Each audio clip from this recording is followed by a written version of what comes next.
wonder how many more times we'll sit for coffee. Don't be silly, Mum.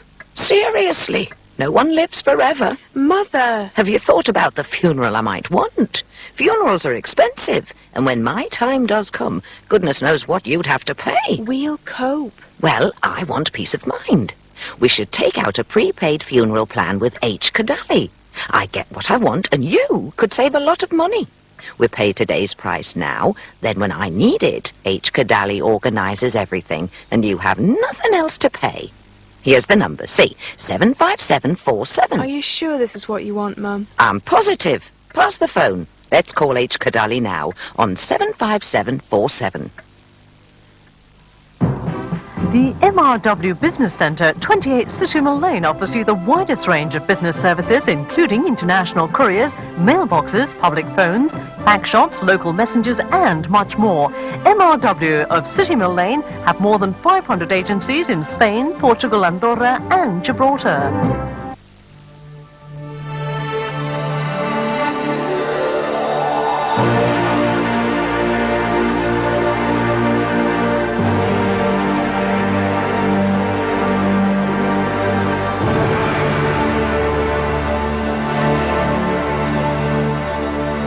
Well, good morning to all Sunday morning viewers. In a rather dismal weather conditions here, the Levant is blowing a little bit in the harbour, but conditions not that bad for rowing. We welcome you to this GBC television special on the centenary of the founding of Mediterranean Rowing Club. There have been a number of events already having taken place in the premises and away from the premises.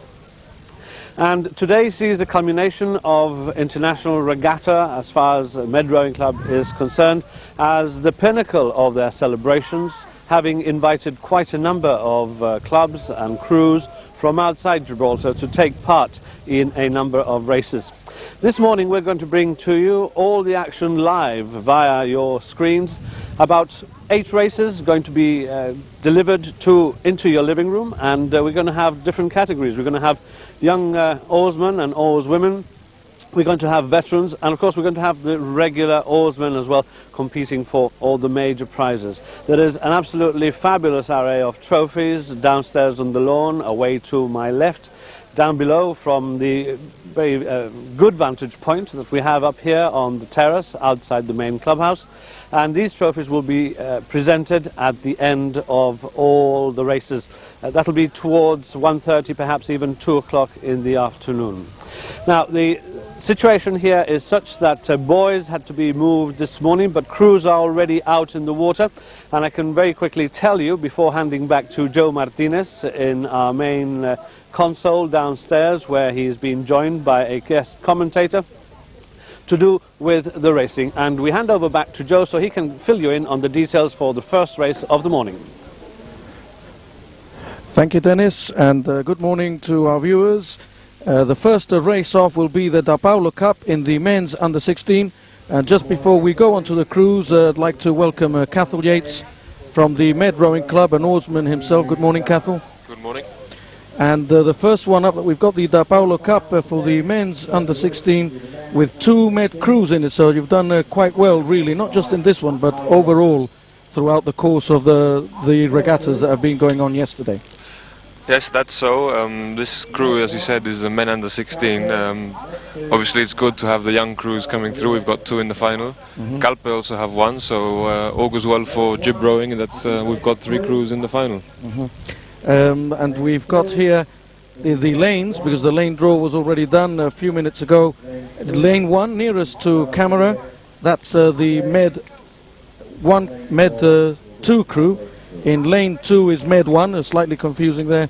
I think we've got some problems with the Guadalquivir side that have not made it on time, apparently. Apparently so. They've had some problems and they haven't come to start, so it's just the 3 local crews. As you said, we've got Med 2 in lane 1, the first Med crew in lane 2, and Calpe away in lane 4. And now we can see them lining up for the start now. The starter will be given the go-ahead pretty soon, I would expect. So under starters orders, I will just go through the crews briefly. The Med 1 crew, Carl Alvarez, Justin Lavagna, Lance Maurer and Francis Muscat. And they're off in lane 2, the other Med 2 crew, Bradley Tosso, Charles Harrison, Joseph Valero and Shane Brown. And the Calpe crew of Ben Lynch, Paul Teuma, Brandon Passano and Daniel Garcia. And the distance for this course is the Cathal. It's 1,000 meters, 4 stretches of 250. As was mentioned earlier, we've got a 250-meter course laid out, boys at each end, at the north and south end of the course. They started at the southern end, heading up to the northern part of the harbour. They'll turn round the buoy and come back again for 4 stretches of the same. And perhaps here, as it's coming up now, one of the most difficult skills, I would imagine, is turning a craft of the size of these yolers to go round the buoys. Yes, it is quite difficult. It's not something that we normally do here. As you know, we have straight races, straight lane races over the 1 mile and 2,000 meter course. And we only have 2 races in the whole season, which are round buoys. And we see them there turning now. A lot of effort here, I would imagine, mainly from the number 1 and number 3 oarsmen as they turn the boat around? Yes, that's correct. The bow side oarsmen, as you said, the number 1 and number 3, are the ones that have to keep pulling the boat round, whilst the stroke side, 2 and 4, are the ones that stop the boat and try and pivot it so that it can be turned easily. And it's still now coming back down the straight. They will have another turn as they come round to the buoys. And how do you see it, Cathal? Seems pretty close at the moment between the Med crews. Calpe are out of the picture at the moment, but they must be up in the running as I can't see them at the moment. As you can see, the Calpe crew at the top of the picture now, and they're probably neck and neck with the Med second crew, who's at the bottom right of the picture at the moment. Important here for the oarsmen is the work of the stroke. I was commented yesterday that you can judge how a crew is doing by how comfortable the stroke looks on the boat. Yes, that's correct. We normally gauge the speed of strike of rating, which is a number of strokes being taken by a crew in a minute, as in the number of times they've rowed in 1 minute. And obviously, if the crew's looking nice and relaxed and they're not too forced and not under pressure, it probably means that they're well in control of what they're doing. And as they head north up the course again, there will be one more turn of the buoys, and then they will make their way down to the finishing line with Med 1 in a good commanding position.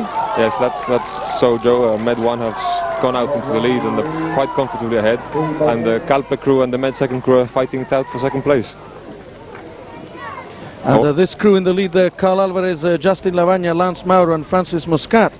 This being the men's under 16 Da Paolo Cup, and a couple of these youngsters have been doing very well for you, will also be taking part later on in a more senior event. That's correct. Both Carl and Justin will be rowing in the under 18.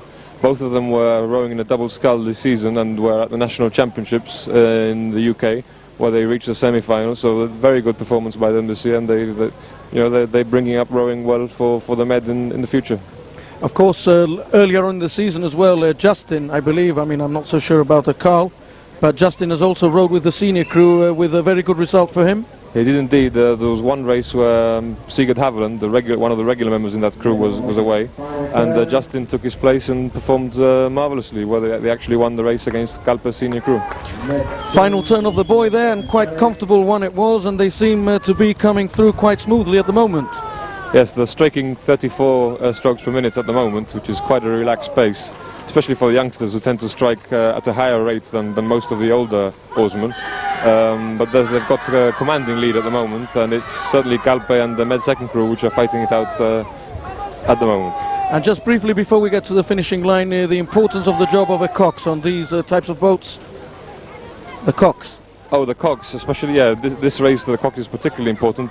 Obviously he plays a major role in the turning round of the buoy, as he is the one that instructs the crew when they've got to stop and turn, and in this case Ian McIntosh from Med has certainly been instrumental, I would have thought, in helping them build up that lead. And we can see these spectators are now really cheering on all the Med club members as Med 1 make it through to the finish line for the first win of the morning in the Da Paolo Cup.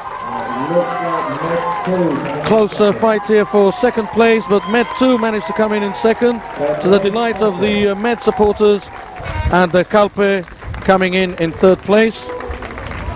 Somewhat disappointing that the Guadalquivir 86 from Seville have not made it, but no excuse for that, Cathal, because they did know that the times were up and the schedule is being kept to very strictly.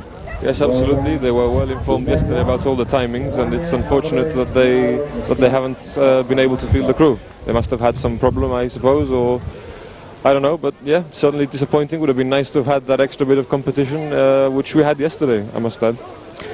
We'll just explain it to the viewers that once the race finishes, the crews head off towards the left of both the Med and the Calpe clubhouses, because of course nowadays you and your arch rivals are next door neighbours, because the boathouses are on the slipway around the back of the clubhouses.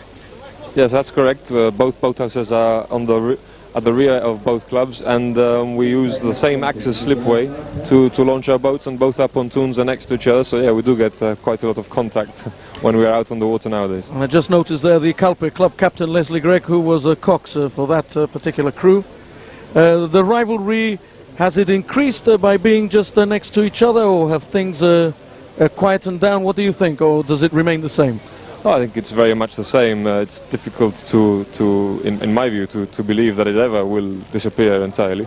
There were those that said that perhaps being next door to each other, that eventually the rivalry would die down. But you don't see it happening that way, do you? No, I don't at all. In fact, there's rivalry between the oarsmen of each club, in the sense that during training, when we have maybe trials on the rowing machines where we have to perform and produce certain times and see who's maybe at a fitter at any stage and who's performing better, you know, it's always the case where people want to perform better than everybody else. So, you know, I mean, I can't see that happening at all, especially when you actually belong to another club, because there is that rivalry within the oarsmen of the same club in the first place.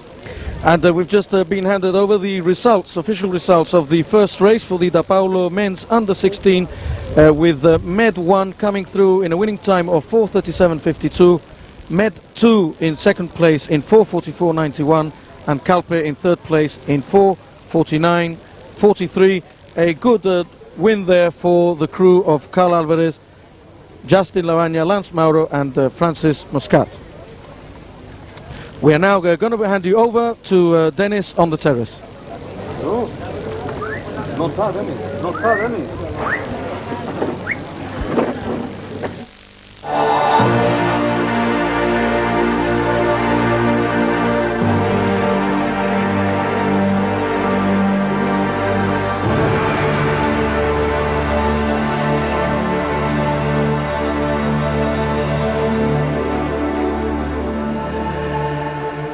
I wonder how many more times we'll sit for coffee. Don't be silly, Mum. Seriously, no one lives forever. Mother! Have you thought about the funeral I might want? Funerals are expensive, and when my time does come, goodness knows what you'd have to pay. We'll cope. Well, I want peace of mind. We should take out a prepaid funeral plan with H. Kadali. I get what I want, and you could save a lot of money.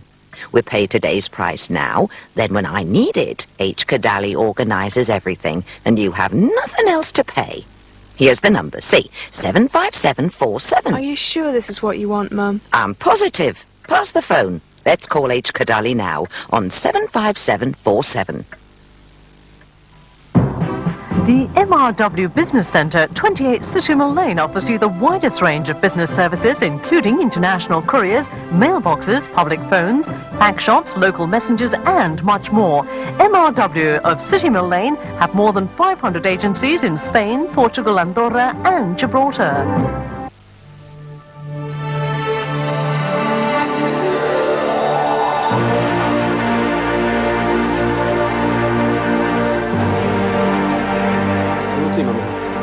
Yeah, well, interesting first race there for the under-16s, and obviously Med looking very much as if they've got the upper hand as far as this element of youth development for future crews, having come in very favourable positions in the first two positions in the men's under-16s. The next race we're going to be having a look at, and again we'll be going back to Joe in his little corner downstairs for commentary, will be the women's under-18, and we have a race here with three crews, Labradores, Cartagena and the Med crew. Now we haven't seen much of these this morning, but I'll tell you what, we're in for a bit of a surprise, because these crews have been working very, very hard, the Med crews and the visiting crews, who always rise to the opportunity of doing well abroad, as indeed all our oarsmen and all our sportsmen in Gibraltar do. And it should be quite a competitive one. The best thing about this, obviously, is the fact that we can watch them end to end. We have the starting boys just here to my left again, down below. And the starter there with a bit of a problem at the start of the first race. Hopefully not so many problems this time, because there's hardly any wind blowing across the starting line. So they should be able to steady the boats quite early and set off. The other boys are approximately 200 meters away from me as I look at you, right behind this camera. And again, the turn's very, very, very important for deciding not only positions, but who's actually going to win the race. We saw a bit of a dodgy turn at the second, just down below here, from the Med crew that was doing particularly well on the inside in lane 1, but we'll have to wait and see how the ladies do. Well, Med ladies, they're up against two crews from away from Gibraltar. And if I will allow myself the luxury of looking across rather than into your living rooms as I look across to see the crews coming out. Santa Lucia, that's one of the crews, the name of the boat, in fact, that has been brought over for the occasion, brought out into the water for this occasion. And there are another two crews out there. Blues just away, second out, and there's another crew way outside, but I can't quite determine who they are. A bit too far away from my failing eyes, but we have two crews on the water now, and here comes the third, just by the starting line. The Med crew pulling away merrily as they prepare for their race. Well, there you have it. The scene is being set for this second race for women's under 18. Should be quite an interesting one, and I'll hand you back now to Joe Martinez at the OB van to see how this race develops. Thanks, Dennis. And Cathal, this is the women's under 16, the Queensway Quay Marina Cup. We've got here the Med crew, of course, in the familiar green, and the Club de Remo de Cartagena with Murcia. I believe that's the one with the Santa Lucia name on the boat. Yes, that's correct. The Med are in the traditional green. Labradores are in the blue rowing suits with the white fiberglass boat, and Santa Lucia is the Once. It's actually the Once boat. Belongs to the Spanish organization for the blind, the Black Yola, and it's crewed at the moment by the girls from Cartagena. The Real Círculo de Labradores of Seville, I believe, is the name of the other crew, the blue ones that you mentioned before. Yes, that's correct. The Med ladies on this occasion, the crew will be Nicole Benitez, Elke Hurtado, Chantal Ignacio and Stephanie Rodriguez, and I believe they're being coxed by Joey Alves. Joey Alves is there with them now, and the Club de Remo de Cartagena from Murcia, Isabel Fernández Carro, Carolina Martínez, María José Gavarrón and María José Mijares, and Real Círculo de Labradores of Seville with Sonia Andrades Maeso, María Buzón Gutiérrez, Ana María Martín and Marianne Ruiz Garzón. How do you think our girls will do in this one? Well, judging by yesterday's performances, unfortunately we didn't have any heats for the girls yesterday, so we had a combined female event where the seniors and the youngsters all participated together. And the Labradores crew was a very strong crew, and they managed to come in second in the final behind the Alicante senior girls and the Malaga under 16. So a good performance yesterday by the Labradores, Real Círculo Labradores crew. So we might think they might be favourites for today's race. So now they're awaiting here and the starters' orders. This is always a bit of a problem in local rowing, in setting the boats up, because we haven't got the sort of a situation like you have in other international courses where they're all set off from small pontoons. It is a problem, isn't it, Cathal? It is a problem. It's something that is unavoidable in Gibraltar because of the way that the harbour is laid out, obviously, and especially with this course, there'd be no other way of doing it. In international competition, we have, like as you said, the small pontoons or stake boats, which are obviously anchored onto dry land, and the boats line up, the sterns held onto the pontoon by a volunteer, usually a young or female, young man or female, and obviously they are always released once the starter gives the go-ahead, and the boats will obviously be perfectly in line because they can be moved up and down to line up to the starting line. But we're almost ready here at the moment, when we can see just getting lined up for the start of the second race, the Queensway Quay Marina Cup for girls under 16, and they're off. We have Med in lane 1 there.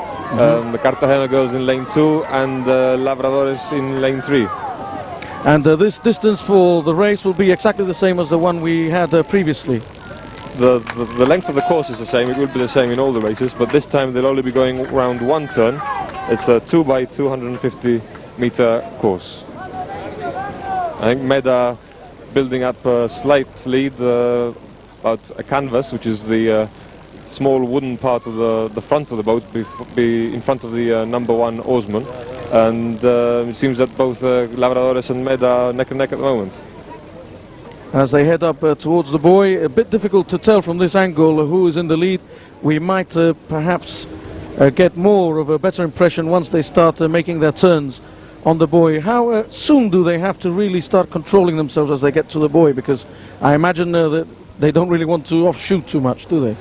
No, as we said before, the Cox is the one behind the turnaround of the buoy. He's the one that has to gauge both his distance away from the buoy. It's happening now there. It's happening now. It's not a bad turn there from Joey Alves.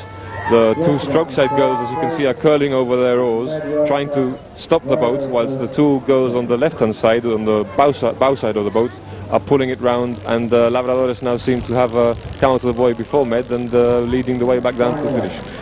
This is the tricky moment as well for the oarsmen and oarswomen, that having got into a rhythm, they have to suddenly break it off and then come back into rhythm again. Something that's pretty tough, I would imagine. It is, and that's exactly the problem with this type of race. Normally on a straight course you can get into your rhythm and adjust accordingly if you need to push for a lift or adjust to overtake or compensate for the competition. But in this case, you have to sprint to the buoy, turn and come back again, which is obviously, as you said, not very good for your rhythm. Well, the Círculo de Labradores seem to be having a good stroke rate there at the moment. We can't see the other crews on screen, but they seem to be doing quite well. Yeah, they're stroking 37 at the moment, which is quite good. Med are coming in for a quick push at the finish. They're coming in quite well as well. They're stroking 40, and it seems that both of them are neck and neck for the finish. And the win there for the Círculo de Labradores. And Med in second place. And coming in third place, still some way behind the Club de Remo Cartagena of Murcia. So a good win there for Círculo de Labradores from Seville. Sonia Andrades Maeso, María Buzón Gutiérrez, Ana María Martín and Marianne Ruiz Garzón. Not disappointing for the girls though from the Med Club, I would imagine. No, very young girls. They've been rowing for a year or two now, and obviously it's always worthwhile to have the competition from abroad, and they've beaten the Cartagena crew, second to Labradores, but Seville is a very strong rowing centre in Spain, and just look forward to the future. And here we can see some of the spectators and lots of people gathering here this morning. Quite a bit of excitement with all the centenary celebrations that have been taking place now for some time at the Med Rowing Club. And a fine array of trophies, as my colleague Denis Beltran mentioned earlier on, that will be handed on later on in the morning after the end of all the races. There will be a final presentation at the end of the morning's competition. There will be a final presentation, and as you said, it has been a very important year for the Med Rowing Club. Obviously, 100th anniversary. And this is the climax of the whole year for us. Obviously, being a rowing club, rowing is the number 1 aim of the club, and it's very good and very nice for us to have all this competition from abroad and to stage probably the biggest regatta that's ever been staged here in Gibraltar in living memory. And for the moment, that's all from here. We will be going over in a few moments to the terrace. And my colleague Denis Beltran, I believe, might have something to say to us up there. Well, here with me, no doubt Joe may have primed you on that one, is gentleman Jorge Aguiar, who is the president of the Andalusian Rowing Federation, and a warm welcome to him. Bienvenido, señor Aguiar. Muchas gracias. ¿Qué le parece el acontecimiento hasta ahora? Bueno, pues el acontecimiento, como siempre que se celebra el centenario de cualquier club de remo, pues para mí es una gran satisfacción poder estar aquí con vosotros y celebrar pues el centenario de un club de remo que siempre es muy bonito. Y en este caso le ha tocado al Mediterranean Rowing Club. Claro que los contactos entre la Federación Española, la Federación Andaluza y los clubes de Gibraltar van ya sobre un largo plazo. Bueno, sí, la verdad es que yo tengo conocimiento de que hace como unos 20 años hubo aquí otra, aproximadamente, ¿no? Se celebró también el centenario del Club Calpe y sé que hubo participación andaluza en la regata y en la celebración de este centenario. También sé que habitualmente los clubes de Gibraltar van a hacer concentraciones en el lago de Arcos y también al centro de alto rendimiento de Sevilla, entonces cada vez existen más contactos y esperamos que vayan en aumento. ¿Le satisface a usted de que haya estos contactos para generar interés y obviamente para siempre promulgar y especializarse en tipos de carrera y mejorar sobre todo el ambiente del mundo del remo entre dos comunidades? Por supuesto, todo lo que sea acercar el remo entre comunidades distintas siempre es interesante y en este caso pues se trata de otras dos comunidades igual que hacemos cuando salimos a cualquier sitio de España. O sea que es muy interesante que haya estos intercambios y que bueno, a nosotros lo que nos mueve a todos es siempre el mundo del remo y donde haya remo allí estaremos todos y todos nos llevamos muy bien. Usted todavía rema, ¿verdad? Sí, todavía remo, de hecho ahora me tengo que ir a mi prueba, aunque estoy un poquito resfriado, pero bueno, intentaré hacer lo que pueda en veterano. Sí. ¿Y qué le podría usted decir a un chaval que, por ejemplo, todavía no lo haya probado y diga, bueno, esto es remo de qué va? Porque si somos un equipo de 4, que si tenemos que estar compaginados, que si a veces que es un deporte muy duro porque hay mucho entrenamiento, mucha fuerza, la técnica también, que a veces los chavales dicen, bueno, si juego a la pelota, si juego al tenis o hockey sobre hierba, tal vez sea un poco más fácil. ¿Qué le dice usted a un chico que tal vez piense de tomar este deporte un poquito más en serio? Jugar a la pelota y al tenis es mucho más fácil. Remar, yo se lo digo a todo el mundo siempre lo mismo. La persona que ve el remo a lo mejor no le atrae de inmediato, pero sin embargo si lo prueba, en el momento que lo prueba yo digo siempre a todo el mundo que el remo engancha, o sea, tú lo pruebas y enseguida te gusta y ya continúas seguro. Por otro lado, es un deporte bastante completo, como ha dicho, y bueno, y como todos los demás deportes también requiere un entrenamiento que es fuerte y en este caso, bueno, tenemos la ventaja de que el remo además es un deporte bastante completo, desarrolla todo el cuerpo.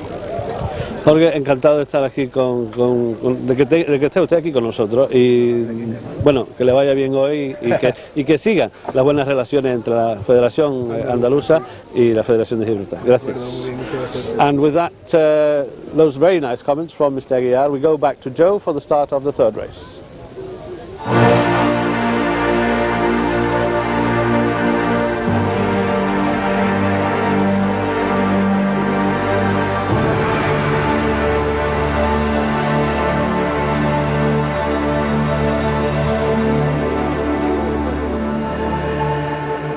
I wonder how many more times we'll sit for coffee. Don't be silly, Mum. Seriously, no one lives forever. Mother! Have you thought about the funeral I might want? Funerals are expensive, and when my time does come, goodness knows what you'd have to pay. We'll cope. Well, I want peace of mind. We should take out a prepaid funeral plan with H. Kadali. I get what I want, and you could save a lot of money. We pay today's price now, then when I need it, H. Kadali organizes everything, and you have nothing else to pay. Here's the number, see, 75747. Are you sure this is what you want, Mum? I'm positive. Pass the phone. Let's call H. Kadali now on 75747. The MRW Business Centre, 28 City Mill Lane, offers you the widest range of business services, including international couriers, mailboxes, public phones, pack shops, local messengers, and much more. MRW of City Mill Lane have more than 500 agencies in Spain, Portugal, Andorra, and Gibraltar.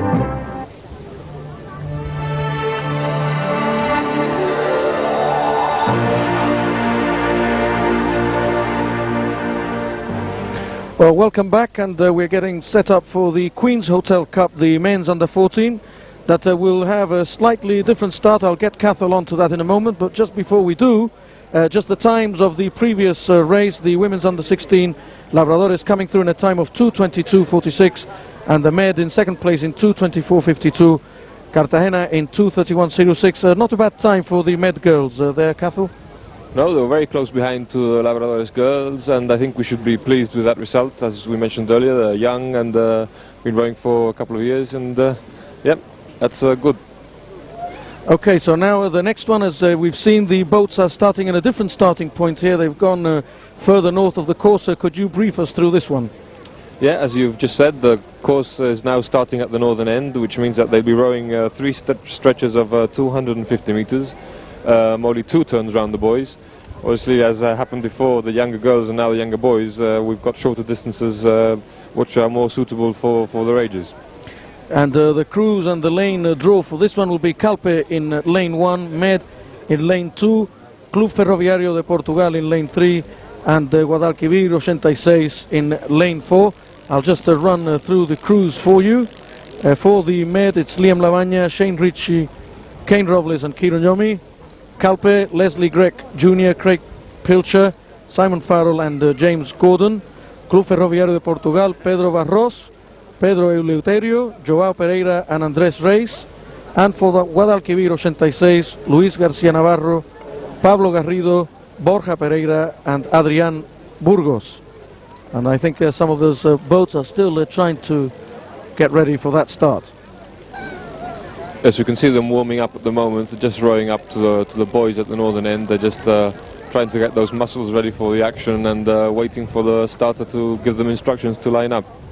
What is how much time do you really need to be out on the bay? Again, I want to mark out the difference between rowing in rivers and in the bay. What's the ideal time for being out there for a crew to be properly warmed up for a race? Well, ideally you'd be looking at a good half hour of paddling and stretching your muscles and exercising in the boat before the race. Obviously it's difficult in these sorts of situations where crews, we're limited by the number of boats we have available. We're loaning our boats to some of the visiting crews, and obviously with the time in between the races, it's difficult to be out there for such a long period. But ideally it would be about a half-hour period. And seeing here the Club Ferroviario de Portugal, who have managed to make it to one final, disappointed with the overall standard of the Portuguese rowers, Cathal? No, not disappointed with the standard of the oarsmen. I think they've performed quite well. In fact, the problem they've got is the turning round the buoys. They didn't quite expect that the turns were going to be so difficult for them, and they've been suffering as a result of that. In most of the races, they've been in the running in the first stretch, and once they've got to the first buoy, it's been the actual turn which has caused them to stay behind, and further behind as the race has progressed. And a lot of these crews from abroad, therefore, are not used to this type of racing. The turning of the buoy is our secret weapon, then, perhaps? Well, in as much as the Portuguese crews are concerned, that's so. The Spanish, however, do compete in round buoy races. The Federación Andaluza Remo has a league which they run with all of the provincial clubs, and they have round buoy racing there. Round buoy racing has been a Mediterranean domain, as it were, as in the Spanish crews from the Mediterranean region, in Malaga, Alicante and the rest, are the ones that have had the round buoy courses, primarily because of the same problem we've had in Gibraltar. It's difficult to run straight courses in the harbours, maybe not as large as ours, up the Spanish coast, and it's obviously easier to have a 250 metre or 500 metre round buoy course. It can be fitted in almost anywhere rather than having a mile or 2,000 metre over open water, which obviously be much rougher than our local harbour or any other harbour for that matter. But perhaps further afield then, something that is not as common for crews from, like, say, Northern Europe and those sorts of areas. No. The standard or the international rowing event is over a 2,000 metre course for the top athletes, and 1,000 metres for maybe for the younger athletes of maybe this age. I think they're almost ready there now, Cathal, as they prepare to set off for the third race, the Queen's Hotel Cup for men's under 14. Under starters orders, and they're off, heading south for the first stretch of the course. Yeah, we have Calpe in lane 1, which is the one nearest to shore on the right-hand side of the shot at the moment. Med in lane 2, Ferroviario de Portugal in lane 3, and Guadalquivir furthest to your left in the picture in lane 4.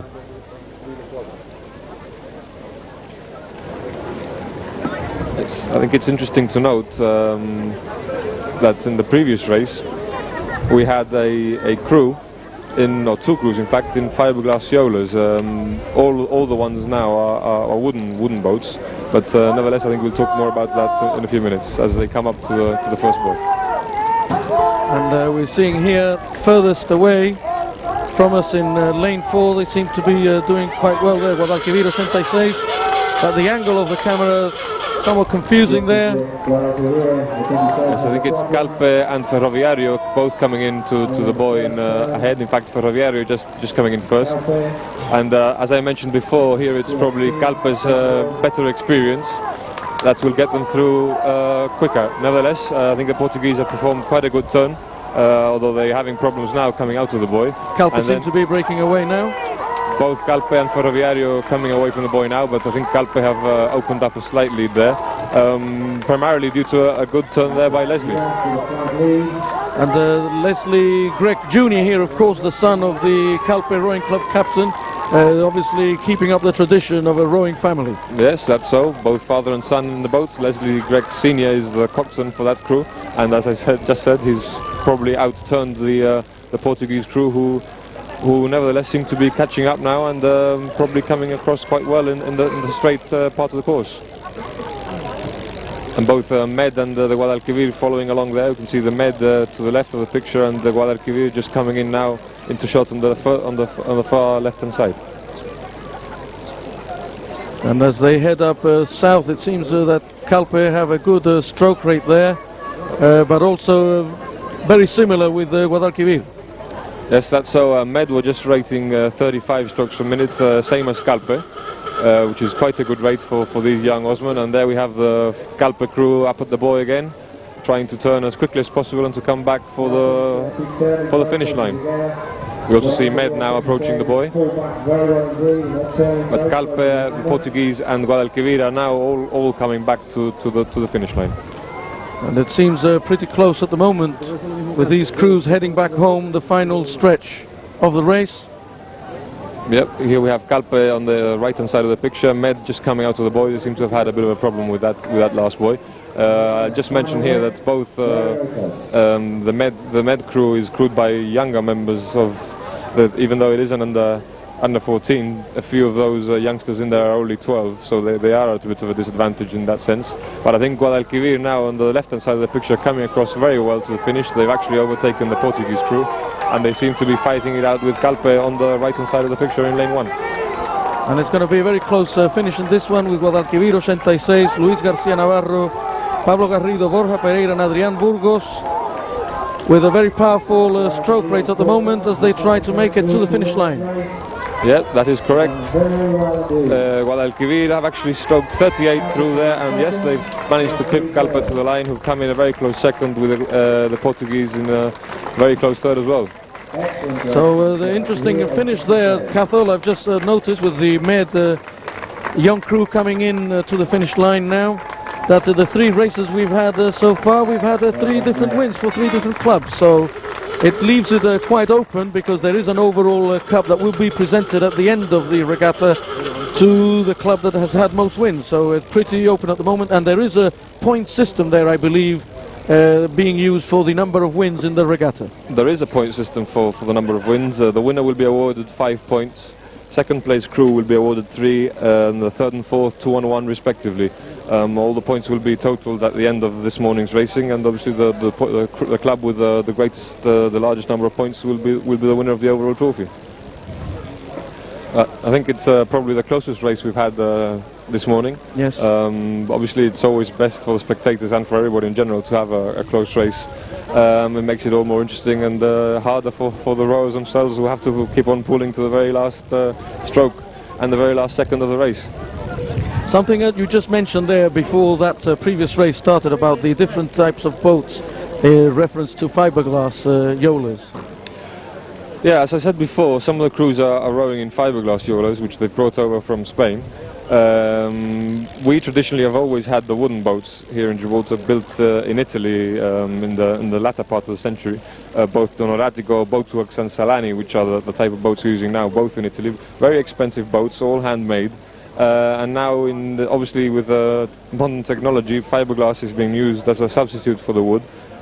This has been pioneered in Spain, and some of the Spanish crews are now using them. And they seem to be pretty good, faster than the traditional yolas, would you say? Well, rowing is one of those sports where it's very difficult to prove anything of the sort, but we'll speak more about that in a few minutes. Okay, thanks, Catherine. With that, we're just going over for a short commercial break. Don't go away.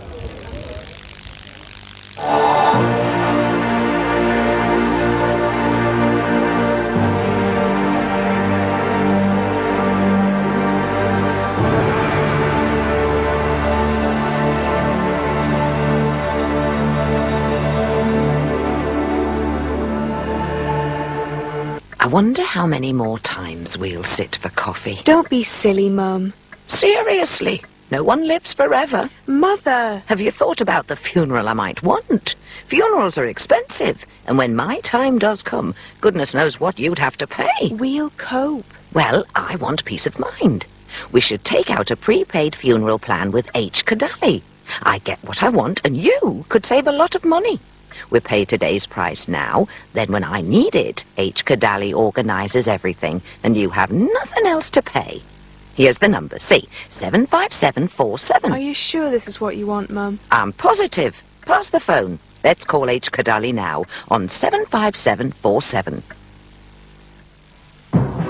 The MRW Business Centre, 28 City Mill Lane, offers you the widest range of business services, including international couriers, mailboxes, public phones, pack shops, local messengers, and much more. MRW of City Mill Lane have more than 500 agencies in Spain, Portugal, Andorra, and Gibraltar.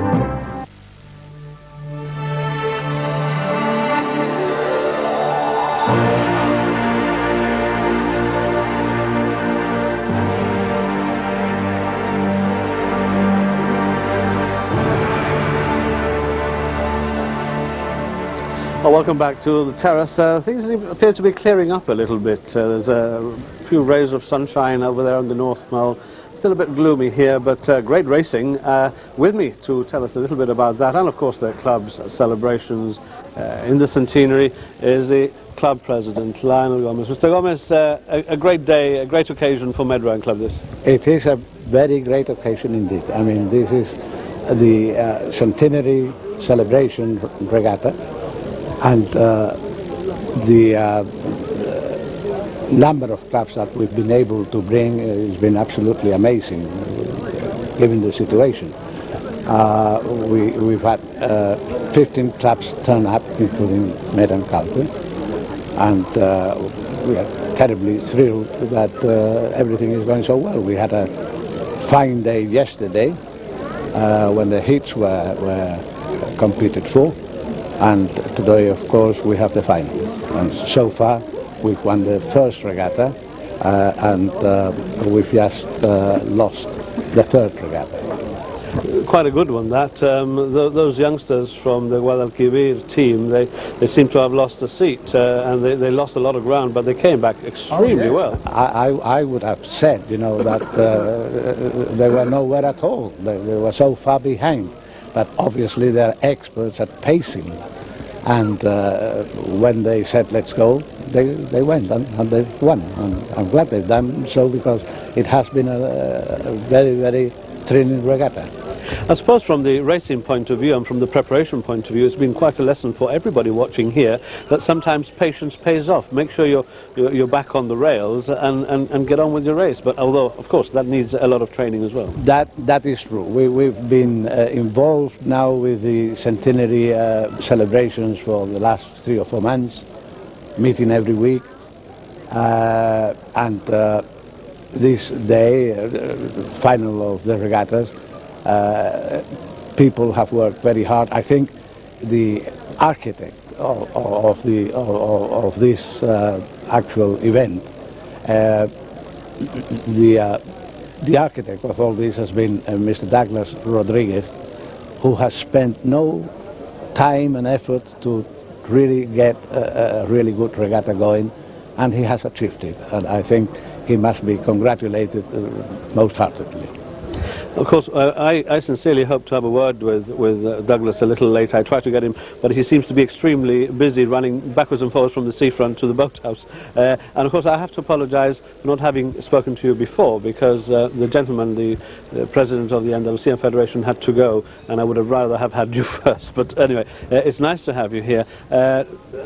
Just to finish off very quickly, it's wonderful to see so many people here as well on an early, rather gloomy Sunday morning, but a lot of people on house, isn't there? Oh yes, people have turned up because I think mainly because exactly the same thing happened yesterday. It was very cloudy in the morning, and the day became very bright and sunny and hot in the afternoon, and I think probably today is going to be a similar day. There is just one interesting aspect, historical aspect on this regatta, and that is that we have with us a club from Alicante. This happens to be a university club, but it's amazing that 97 years ago, the Real Club de Alicante were the first foreign club to invite us to race in Alicante, but of course at the time we couldn't afford to do so. But it is amazing that it fell on the 15th of August, just the same day as it is today, exactly 97 years ago. And no doubt hoping to continue ties with clubs and the Andalusian Federation in particular, in order to not only foster a friendship between two communities, but improving standards generally? Oh yes, we have that very much in mind. I think sport is, unless you have different people to compete with, you get stale. That I think is, and we are very, very pleased that so many clubs have turned up, and I hope that this friendship that is being created will continue to foster. And we hope so too. No doubt a very proud man, Mr. Gomez. Our thanks to him. And we're on the verge of seeing the start of race number 4, which is a women's senior event. And for that, we go back to the OB van with Joe Martinez. Thanks, Dennis. And this is the 4th race, the Healthwise Stores Cup for senior women. But just very briefly before we go on to that, Cathal, I've got the times here of the previous race. For the men's under 14, with Guadalquivir 86 coming through in a time of 3:35.80, but Calpe, as you mentioned, very close to them in 3:37.24, the closest race that we've had of the morning so far, indicating how tight that one was. Yes, very tight at the finish. Both the first and second crew within 2 seconds, and the third, the Portuguese crew, coming in a further second behind Calpe. So it's been the closest race of the morning. Med came in slightly further behind, but as we mentioned earlier, they are younger boys, so hopefully in the future they'll be up there with the rest of them. But yeah, very good for racing so far, and good for the future. And that was the Queen's Hotel Cup that we were talking about, but the next one that we're immediately interested with, the Healthwise Stores Cup for senior women, with just 2 crews making it to the final in this one. Somewhat disappointing that the very strong Calpe ladies could not get a crew out for this event. It has been disappointing. It would have been nice for them to have come to race today. Obviously for various reasons they have not been able to. But nevertheless, I think it would have been nice for both for Med to have them here on the Centenary, and for themselves to have raced against some foreign opposition as well, and make a change from the many regattas they've had with their local ladies, be able to prove themselves with others. But nevertheless, just taking the point there from Mr. Gomez, the club president, somewhat interesting that 97 years to the day, in fact, the Med will be rowing competitively in a final against the Alicante club, in fact the university rowing club from Alicante, in this ladies final. So certainly a little bit of history there that does make this particular race quite interesting. Yeah, it gives us an interesting angle. Obviously we're pleased to have the girls from Alicante here, and hopefully they'll provide a good race both with our local girls, who we see there at the start waiting for the opposition and the starter to give them instructions to head off. The Med girls, Laura Balestrino, Christine Haviland, Jeda Figueras and Natalie Wall. coxed. By Ian McIntosh. And the University Rowing Club of Alicante, sorry, María José Ramos, Patricia Gómez, María Dolores Domínguez, and María Luisa Ibáñez. Their cox, Rosa Martínez Gómez. And again, the usual slight problem there of getting the boats lined up before the start of the race. And a view here from the Med Rowing Club terrace. Slightly overcast morning still, and hopefully it'll clear up a little bit later on in the day, Cathal. Hopefully it will. It did clear up yesterday, provided for nice weather in the afternoon. In fact, it did become rather warm for the crews out there in the water and for the spectators, but yeah, it did yesterday, and hopefully it will happen soon today. Although as a Norseman yourself, I would imagine that the crews out there would prefer it to stay as it is at the moment. Oh, definitely so. It's better to have this sort of weather than to have the sun beating down on you. Nevertheless, humid conditions are also restrictive to the oarsmen because of obviously because of physiology rather than anything else.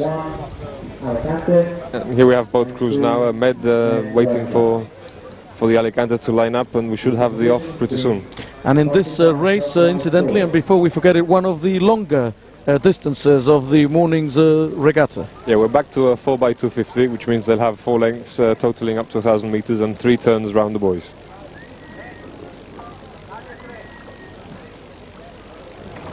You can see the starter there in the foreground preparing both crews.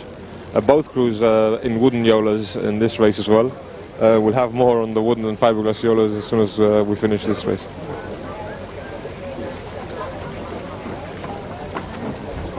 Under starter's orders. Just getting lined up. Sorry, Cathal. I'll just go through the boat and give our viewers some information on the rowing. The bow is the person at the very right hand side of the picture, normally called the bow. Number 2 is the next one down. Number 3 and the stroke, or number 4, is the girl at the very left hand side of the picture.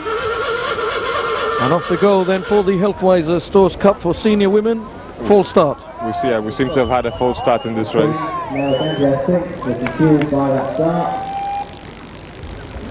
We'll have to wait and see who is actually awarded the full start there.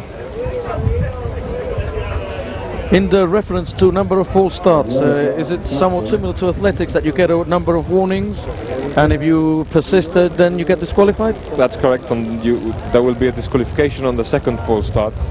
We'll have to, I believe it has been a false start. It could have been a breakage signaled by one of the members of any crew, but it doesn't seem to have been the case. It seems to have been a false start. Let's see if we can find out who has been awarded that false start. And Laura Balestrino there, clearly all smiles, trying to keep the tension and the adrenaline down. Probably signifies that it has been the Med crew that's been awarded the false start. You can see Jeddah Figueras there at stroke, Natalie Wall at 3, Laura at 2, and Christine Haviland at bow. Christine Haviland, of course, rowing with the club now for quite some time, but had some time off as well, didn't she? She had some time off. Both herself, their eldest son Sigurd Jr. and her husband Sigurd Haviland Sr. All active rowing members of the club at the moment. Christine had to take some time off a few years back when the third member of the family was born, young Angelina. So, you know, she's back again and helping Med along as the rest of the family. And indeed, certainly, just like to highlight there that they are a very sporting family with Sigurd Haviland Sr., the daddy, of course, involved in local athletics and cycling and quite a number of sports. That is correct. Sigurd will give everything a go. He's a very athletic person and has been doing, as you say, very much as possible for Gibraltar sport. I think we're almost ready again. Yep, crews lining up now. Always a tense moment at the start. Seem to be off correctly this time. And nearest to us, the University Rowing Club of Alicante and the Med ladies working their way up to the northern end of the course. Yeah, Med are currently striking 43.5 strokes per minute, which means, as I said before, that they'll be putting their oar in the water and carrying out the stroke 43.5 times in a minute. And the stroke of the boat, the number 4, in Med's case, Jeddah Figueras, will be the person who the rest are obviously following. She's the one that dictates the rhythm of the crew, as is the female member of the Alicante crew there at the very front of the picture.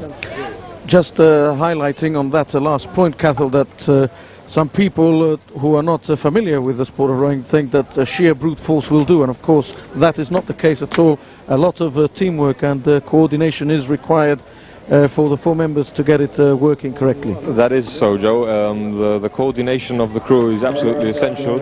Everybody should be moving as one, and everything, bodies, oars, everything has to be as coordinated as possible so as not to upset the flow and the rhythm of the boat. Well, the first turn of the buoy there, and as they head south for the first time, it seems to be a very close affair. It seems to have been close at the first buoy at the very least, both crews turning almost at the same time. But Med, I think, are now pulling away on the left-hand side of your picture as they come down to the second turn. Because these crews also rowed yesterday in a couple of other races, and we did try and make up a more complete program, because some of the crews that were expected for the ladies did not turn up. Yes, that is so. We did have a combined women's race yesterday with all the female crews taking part together in a race which was incidentally won by Med. Alicante also did make the final with a Malaga, very young Malaga crew, and the Labradores crew which won the earlier race in day-to-day. And Med are now building up quite a healthy lead, which they should maintain, all going well. They're now coming up to the second turn. Let's see how our Coxey and McIntosh performs on this one. Slightly out of the buoy, should they be closer? They should be as close as possible. As you see there, the Alicante crew are very close to the buoy. In fact, they're actually hitting it, which is of course perfectly legal. Your oars can also go over the buoy. You can touch the buoy, there's no problem there, as long as you turn down course of the buoy itself. And it seems that Alicante have cut down slightly there after that turn of the buoy. It seems that they have quite a good turn from the Alicante crew, who seem to be rating at a lower striking rate than the Med crew. I'll try and get your ratings to you in a minute. But Med, nevertheless, I think are looking quite comfortable there at the moment. They're sitting on their lead and just heading down for the last turn. If that comes off well, they should be coming down to the finish in first place, hopefully. And just before we get to that turn, just another brief word on the coxing there. That Mr. Ian McIntosh seems to be having a very busy morning. Yes, both Ian McIntosh and Joey Alves are having a very busy morning. Joey, a very, very experienced cox, has been coxing for over 20 years now. And Ian has been the regular first crew cox for the last 8 to 9 years as well. So both very experienced. And yes, very, very well practiced and well versed in turning around buoys. Alicante striking 33 strokes a minute, which is a relatively low rate for this sort of course. Being 250 meters, crews tend to strike at a higher pace because it's a bit of a sprint compared to the normal 2,000 meter straight course, which people are accustomed to, crews are accustomed to. Well, the Med ladies seem to be in command at the moment, Cathal, as they head back south. And we'll be getting a better view of that in a moment. But they seem to have controlled this in the second phase of the race, haven't they? Yeah, they're very much in control. As I just mentioned, the Alicante crew are striking at 33 strokes a minute, and Med are striking 39, which obviously translates into a bit of a lead at the moment. But then again, as I have been mentioning stroke rates, and it is relevant to the boat speed, but of course it's as much as possible the question of finding the optimum boat speed and how best to move the boat. And now we have Med there coming into the finish a few lengths ahead of Alicante. So a comfortable win for them, perhaps much better than they had achieved yesterday in the earlier heats of the regatta against this crew in particular. Yeah, they did win yesterday, as we mentioned earlier, but they did have a much closer race in the afternoon with the Labradores crew, under 16 crew, which won the earlier race this morning, pushing them all the way to the finish. So it was a much harder race for them yesterday, and today they've been able to win quite comfortably by the looks of it. And the Med ladies therefore giving the second win of the morning's regatta for their club. And a lot of interest, as you can see here, with many spectators, and quite a good atmosphere, very relaxed atmosphere, and we're certainly enjoying the morning's events, Cathal. Yeah, very much so. It's very exciting to be down here today, as you've just said, and everybody keeps reminding us. Great celebration of the club centenaries, and good racing to help it all along.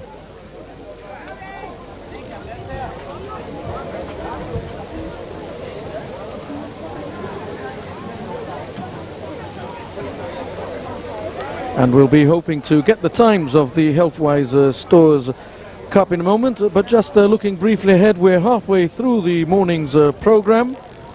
Cathal, but still 4 more races to go, and some interesting ones are coming up. Yes, some interesting ones. Obviously the highlight of the morning should be the men's senior race.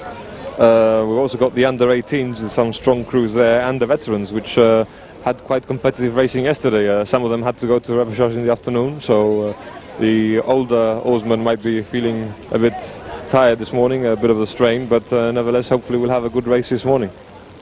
And as we cover the veterans races regularly during the season, it's amazing how that rivalry in later years is still maintained by the different veterans crews. I'm just talking here about the Calpe and the Med, obviously. Yeah, obviously. As I mentioned earlier when we were talking about rivalry, I think it's something that it's inherent in any sportsman anyway. Anybody who practices a sport and will obviously always want to win. In fact, one of the more famed rowing coaches in the UK, at least as far as the Oxford and Cambridge boat race was concerned, Dan Topolsky, used to say that to come second is to come last, and that was obviously with regards to Cambridge, who he didn't like losing to, and I think it's probably very similar in Gibraltar, especially between Med and Calpe. So I think rivalry is essential to any sport, especially in somewhere in Gibraltar, like Gibraltar, where we only have 2 clubs to compete. And speaking of first and second, or first and last, as you've just mentioned there, the times have just been brought to us of the previous race for the women's senior event. The Med ladies winning in a time of 4:57.84, and the University Rowing Club of Alicante in a time of 5:09.60.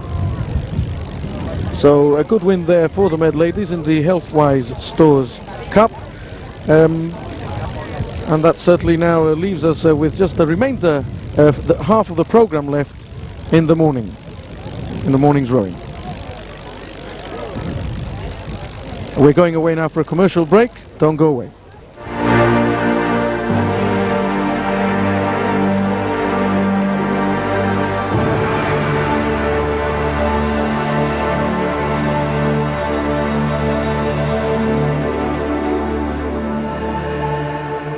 I wonder how many more times we'll sit for coffee. Don't be silly, Mum.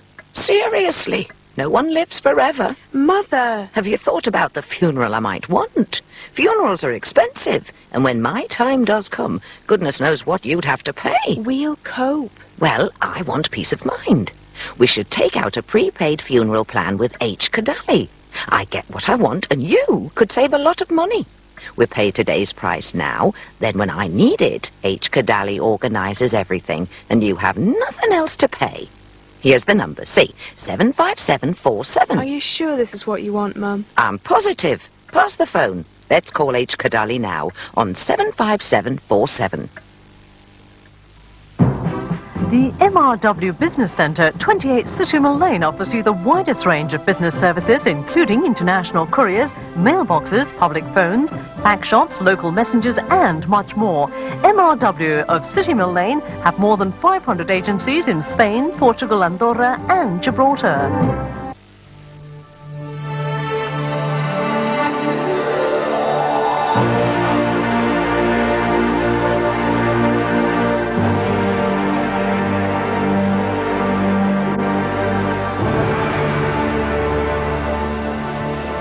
Well, welcome back to the terrace. A slight streak of, is it sunshine?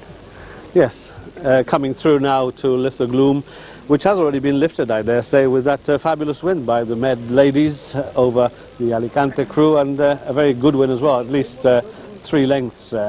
With me now is the president of GARA, Mr. Lionel Kodali. Mr. Kodali, the occasion here, How are you seeing this centenary celebration for Med Rowing Club? Not from the point of view as a member of Med, but obviously as the president of a federation or an association that has been going from strength to strength. Well, today's occasion is unique in that, you know, not every club can be proud of having gone through 100 years of rowing. And I'm delighted to be here. Gara, no doubt, giving this occasion its blessing. How far do you see this as going towards improving local rowing, particularly with the participation of crews from outside Gibraltar, not only in grand occasions such as this, but any other occasion that you might see fit as Gara? Well, the aim of Gara has always been of improving the standard of rowing in Gibraltar. But obviously, to do that, at one time or another, both clubs have got to get the perspective in vision, and have got to join forces. That's the way I see it. Do you see that as perhaps in terms of competing abroad, where we can present a united and perhaps even stronger front? I certainly do so, and in the last 4 or 5 years this has been the case, but we still have a long way to go. We now have, as you may know, a coach which has come on several occasions. We have also had a coach in coaching our most senior members, so that they in turn can coach local crews. And the next step, I think, is getting at grips with the younger generation, so that we can, in a year, 2 years' time, do well outside Gibraltar, and when we have crews coming to Gibraltar. So we have the facilities now in place, we have coaches now in place.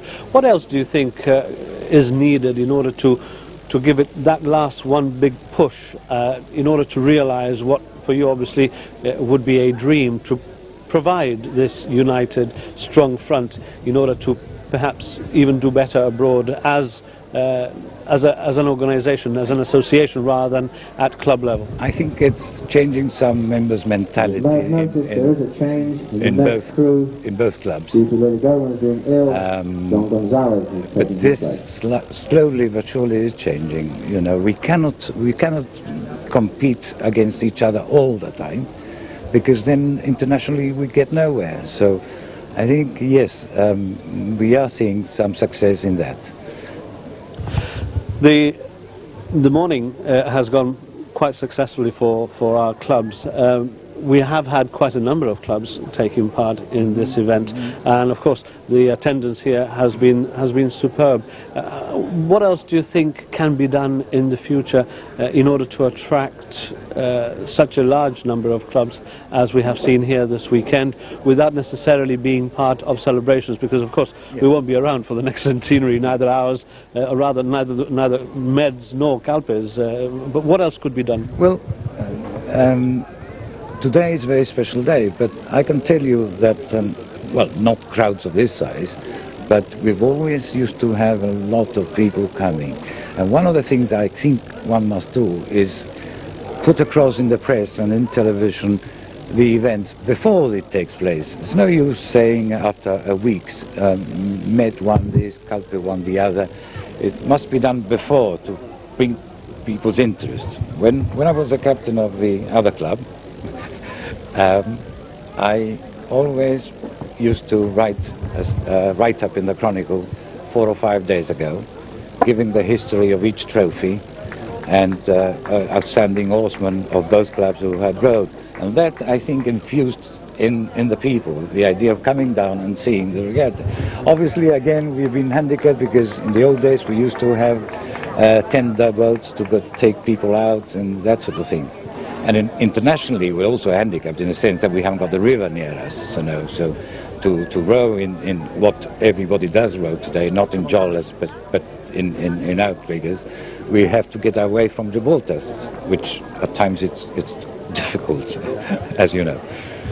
Talking about crowds, would you not agree that with the clubs now being positioned where they are, you get a more intensive following and a larger interest being generated. Not that it wasn't there before, but whereas the finishers before across the way at the North Mole, there were about 50, 60, 80 people sometimes at the finish. Now we're looking at a couple of hundreds. We do, yeah. But despite that, you don't still quite like the boys, do you? No. No, I know. I mean, any horseman will tell you that it's very attractive for spectators, but as far as rowing is concerned, I mean, it's devastating. No, rowing to my mind is a straight course. And then you can see, these are sprints, but you don't develop the actual rowing sense in courses like this.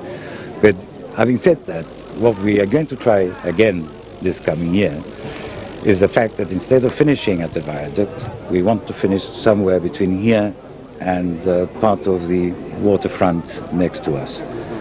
Start the course well up. But again, the start would be nearer the docks, and then you would be able to finish closer to home. But again, we have some problems with those whenever submarines and naval ships come into port. But that would be ideal. Okay, then, well, thank you very much. No doubt we can carry on enjoying the morning. Incidentally, the second Lionel, Lionel Gomez, Lionel Kodali, Lionel Victory, the three Lionels formed part of the first three winning crews. First crew, second crew, and third crew in the first ever Med wins after the war. Another little anecdote there, courtesy of the President himself, Mr. Lionel Gomez. We'll be back with more anecdotes and more views as the morning progresses, but now it's back to Joe Martinez. Thank you, Dennis, and we're getting ready for the fifth race of the morning, the Jipcoin Cup for veterans, with the Med veterans and the Calpe being joined this time by Real Club Marítimo de Huelva and Guadalquivir 86 from Seville. The Med crew with a change in their lineup, Lily Gomez, of course another Lionel, this time the son of the club president, unfortunately has been taken ill and will not be taking part in this race, Cathal. Yes, unfortunately so. He's been a member of the Med veteran crew all throughout the season this year. He spent the last couple of days working very hard here at the club, trying to get the regatta organised with a few other members of the organising committee. Rowed in yesterday's heats and unfortunately has been taken ill and hasn't been able to row today. He's obviously been replaced by Johnny Gonzalez, who's been an outstanding oarsman for this club over the last years, and obviously will be pleased and in a way and disappointed in another for having to take over from Lionel, who will obviously be very happy to have been here today representing the club as he has done all season. And one other of the regular veteran oarsmen, Kenneth Size, who of course is away from Gibraltar at the moment, his place being taken by Sigurd Haviland Senior, no less. Yes, that's correct. Sigurd will be rowing in the men's senior race as well, but as you said, Kenneth has been rowing all throughout the season as well. Unfortunately, he hasn't been able to be here today. But I'm sure Sigurd will perform well and help the crew along to what might be a victory. And of course the veterans are starting at the northern end of the course this time for their distance in this race. Yes, that's so. Again, only 3 stretches and 2 turns around the buoy. We don't want any of them getting too tired. I must mention as well that veteran category is defined in Gibraltar as being over 35 years of age.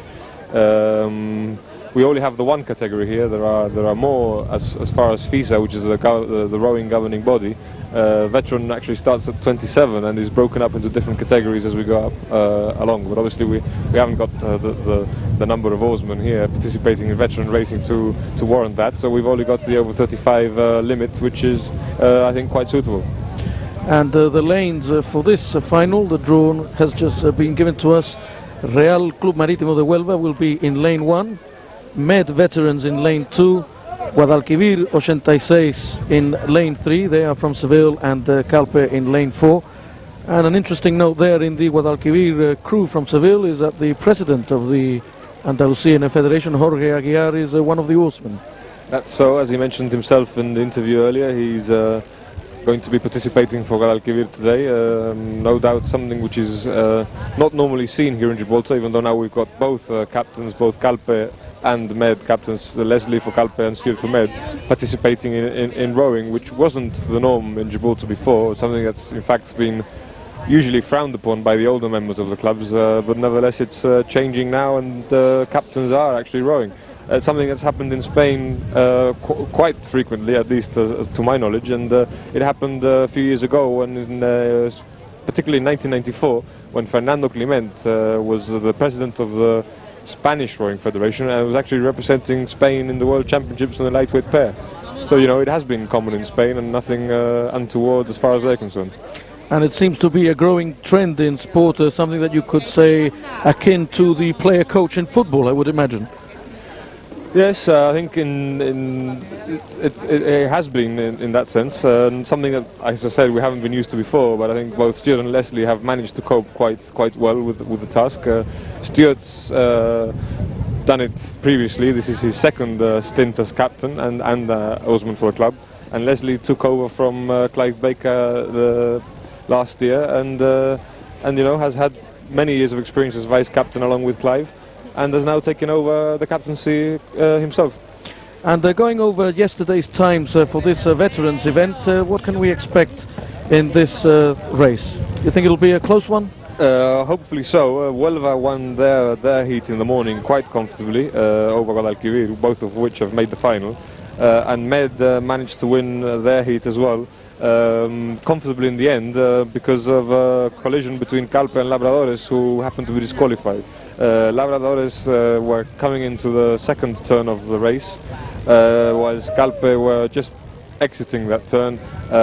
Cox's, the Labradores crew, Cox got confused and collided with the Calpe crew, resulting in Charles Gomez at 2 in the Calpe crew breaking his oar, so they had to paddle into the finish, and the Med, who were slightly ahead at the time, just paddled in as well. So that time is difficult to gauge. They came in 3:45 compared to Huelva's 3:23, but obviously Med having paddled through at the end, we will have to wait and see.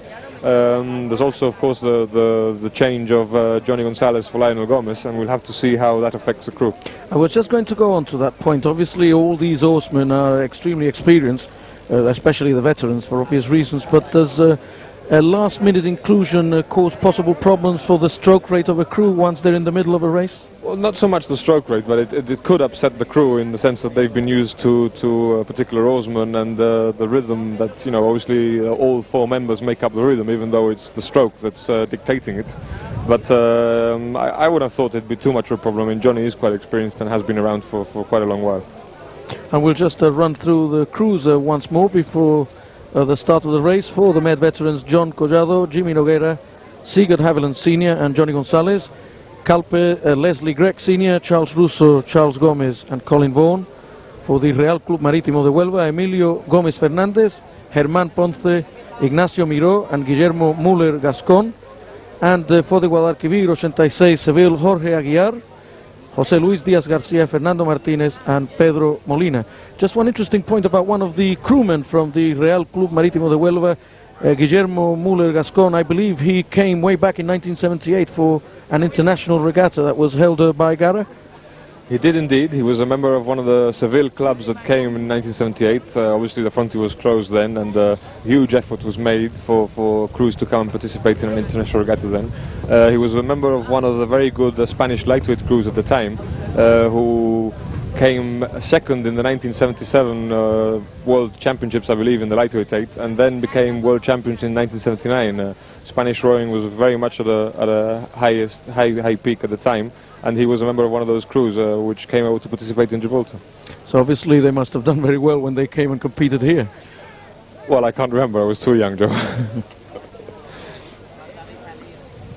So we're getting ready now. It's a turn there as they're setting themselves up. Yeah, I think they've had a bit of a problem with one of the boys. We saw the umpire's boat trying to adjust the buoy. I think it might have moved a bit in the wind or the tide.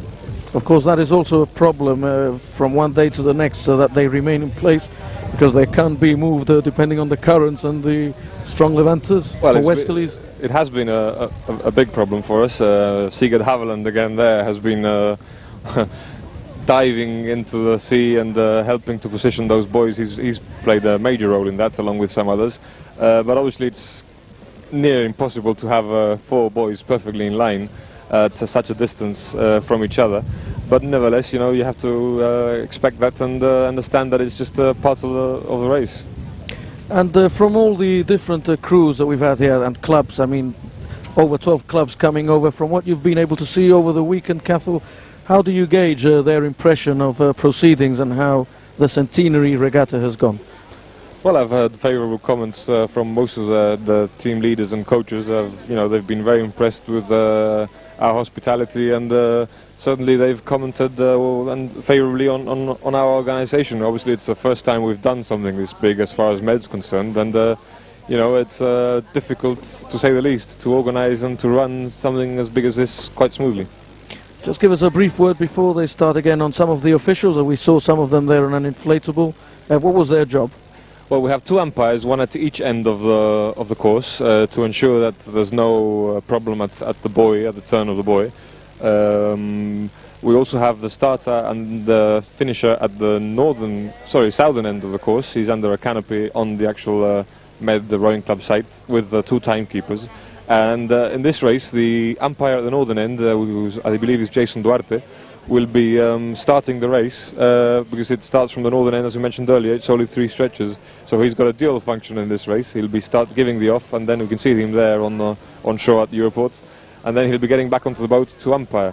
So yeah, I mean, it is a very difficult task for them as well. Obviously, they have to be completely impartial and consider everything as far as the racing is concerned, and make sure that there's no foul play or any problems. Obviously, safety has to be more in mind as well for the oarsmen. So And just for the benefit of the few viewers, because we sometimes do tend to take things for granted, but the buoys actually have to be turned round the back of the buoy. I believe there was, for example, a disqualification yesterday afternoon in the repechage. Could you just brief us through that? Yeah, obviously you have to turn round the buoy. You have to go past the buoy and come back round again. One of the Spanish crews was a bit too keen to come round the buoy yesterday, and the cocks missed it and turned inside the buoy. So it's absolutely essential that crews do go around the buoy and turn round the actual buoy. Seems that they're lining up for the start now. The starter will be giving the off pretty soon, I would expect. Just to recap on those lanes again: in lane 1 Huelva, lane 2 Med, lane 3 Guadalquivir 86 from Seville, and in lane 4 the Calpe Rowing Club.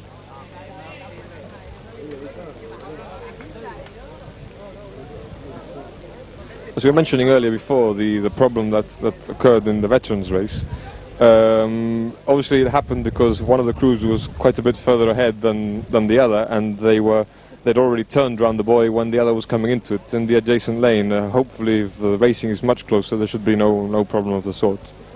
This type of round buoy event as well creates the problem of, although it's not very often, but there were 1 or 2 dicey moments yesterday throughout the heats where boats not familiar with the type of race almost collided into each other.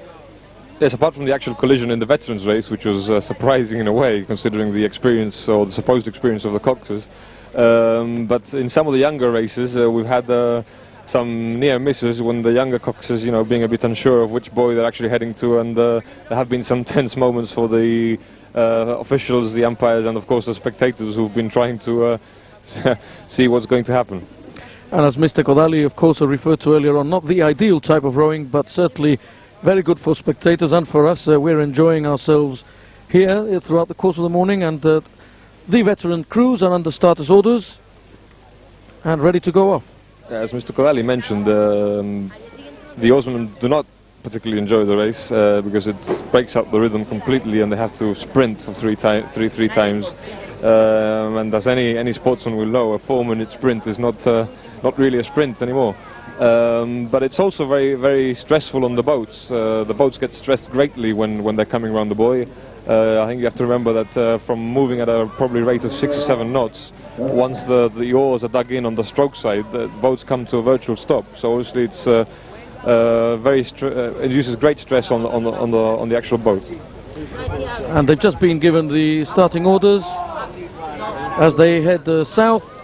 And again, Cathal, this one, of course, being one of the shorter races. Yes, this is a 750-meter course. In fact, you could see there in the previous shot both Calpe and the Guadalquivir crew, and the difference in striking between Calpe and Guadalquivir. Guadalquivir are a much lower rate of striking. But now we have Med and Calpe both, I think, ahead of Huelva and Guadalquivir coming up to the first turn. And this seems to be, it's going to be one of those close finishes by the Med and Calpe veterans that we have been seeing over the last couple of seasons. Yep, hopefully it will be so, as Med are turning now into the boy. They seem Slight to have lead come there, in- a slight slight lead, although Huelva have come in quite well as well, and a very good turn by Huelva. Calpe seem to have come stuck a bit at the boy. And in fact, Huelva have come out of the boy ahead of Med. Guadalquivir are slightly behind there. And the Med crew there with John Collado, Jimmy Noguera, Sigurd Haviland Sr. and Johnny Gonzalez. Yep, Med striking 40 at the moment, quite a high rate for any veteran crew. Compared to the 33 that Huelva are striking a much lower rate, much more economical maybe for the boat speed. Would that be telling at the end of the race? It could very well be. It could very well be telling, because obviously the Med crew are putting in a much more greater effort at the moment to try and keep the pace. But we'll see. We'll see how they fare around the next turn, the last turn of the race, and come down on the last stretch. See the Huelva crew there coming up to the buoy as well. Huelva crew now rating 31. We have Calpe and Guadalquivir there in the picture. See the Huelva crew now turning around the buoy. You see only two of the oarsmen are actually rowing now. The other two on the right hand side of the boat are just pivoting the boat with their oars in the water. And the Med doing likewise as they turn and head for home. The Huelva crew with Emilio Gomez Fernandez, Germán Ponce, Ignacio Miró, and the aforementioned Guillermo Mula Gascon, obviously trying to have a big say in this race. Yeah, I think Huelva are about a length ahead now, and Med and Calpe coming in, following them along. Yeah, I think Huelva now pulling away and will probably make it to the finish. Big determined effort there as they try to make it to the line. Yeah, Huelva now striking 34 strokes per minute, as opposed to Med's 41. So quite a difference there in strike rate. And Calpe furthest away there in the picture, coming in third ahead of Guadalquivir. So the experienced crew of Real Club Marítimo de Huelva coming home and taking the Jipcoin Cup, the veterans event, with the Med veterans in second place, and falling behind slightly there the Calpe veterans. And the last crew to come home, Guadalquivir 86 in Seville, making their way to the finish line now. So a big effort for these veteran oarsmen, and no doubt now, Cathal, a well-earned rest for them. Well, no doubt, I think they'll be coming off the water as soon as they possibly can, putting their legs up and resting for a few hours. And of course, Johnny Gonzalez, just going back to him, one of the characters of the Mediterranean Rowing Club, not expecting to row earlier on in the week, unexpectedly because of Lily Gomez's illness, had to stand in at the last moment. Yes, unfortunately for Lionel, as we mentioned earlier, he hasn't been able to take part today, and I'm sure he would have loved to have been there racing today. But Johnny, as he said, one of the characters of the club, has been rowing since, or participating in regattas for Med since 1968, as he says himself. Been through 4 decades of rowing, so you know he's still there and always willing for the crews at all levels, for any crew, and you know he's always ready for a crack at a race. I think it's fair to mention as well that the Calpe crew we've seen today is not the Calpe crew that's been racing through the season. There's been a couple of changes there. Joe Romero, I noticed, was not in the lineup today. He's been a regular member, hasn't he? Both Joe Romero and Tony Tauma have been regular members of the crew. We've had Charles Gomez, who's been organising most of the regattas for both veterans and the rest of the oarsmen in Gibraltar, take as a member of Gara, take the place there at number 2 in that boat. And Leslie, of course, has come into the veteran crew today. He's been racing in Calpe's second crew all season, and he's come in there at a stroke for the veteran crew as well. Leslie, of course, another oarsman, Johnny Gonzalez, having been through all the ranks of the Calpe Rowing Club over the years. Yes, that's correct. Leslie's been going strong for quite a few years now as well.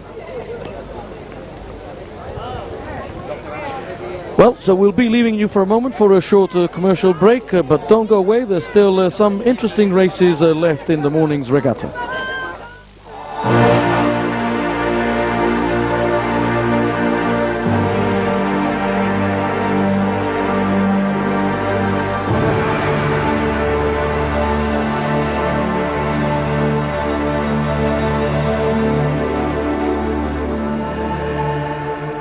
I wonder how many more times we'll sit for coffee. Don't be silly, Mum. Seriously, no one lives forever. Mother! Have you thought about the funeral I might want?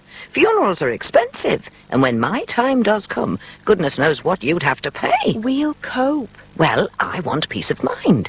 We should take out a prepaid funeral plan with H. Kadali. I get what I want, and you could save a lot of money. We pay today's price now, then when I need it, H. Kadali organizes everything, and you have nothing else to pay. Here's the number, see, 75747. Are you sure this is what you want, Mum? I'm positive. Pass the phone. Let's call H. Kadali now on 75747. The MRW Business Centre, 28 City Mill Lane, offers you the widest range of business services, including international couriers, mailboxes, public phones, pack shops, local messengers, and much more. MRW of City Mill Lane have more than 500 agencies in Spain, Portugal, Andorra, and Gibraltar.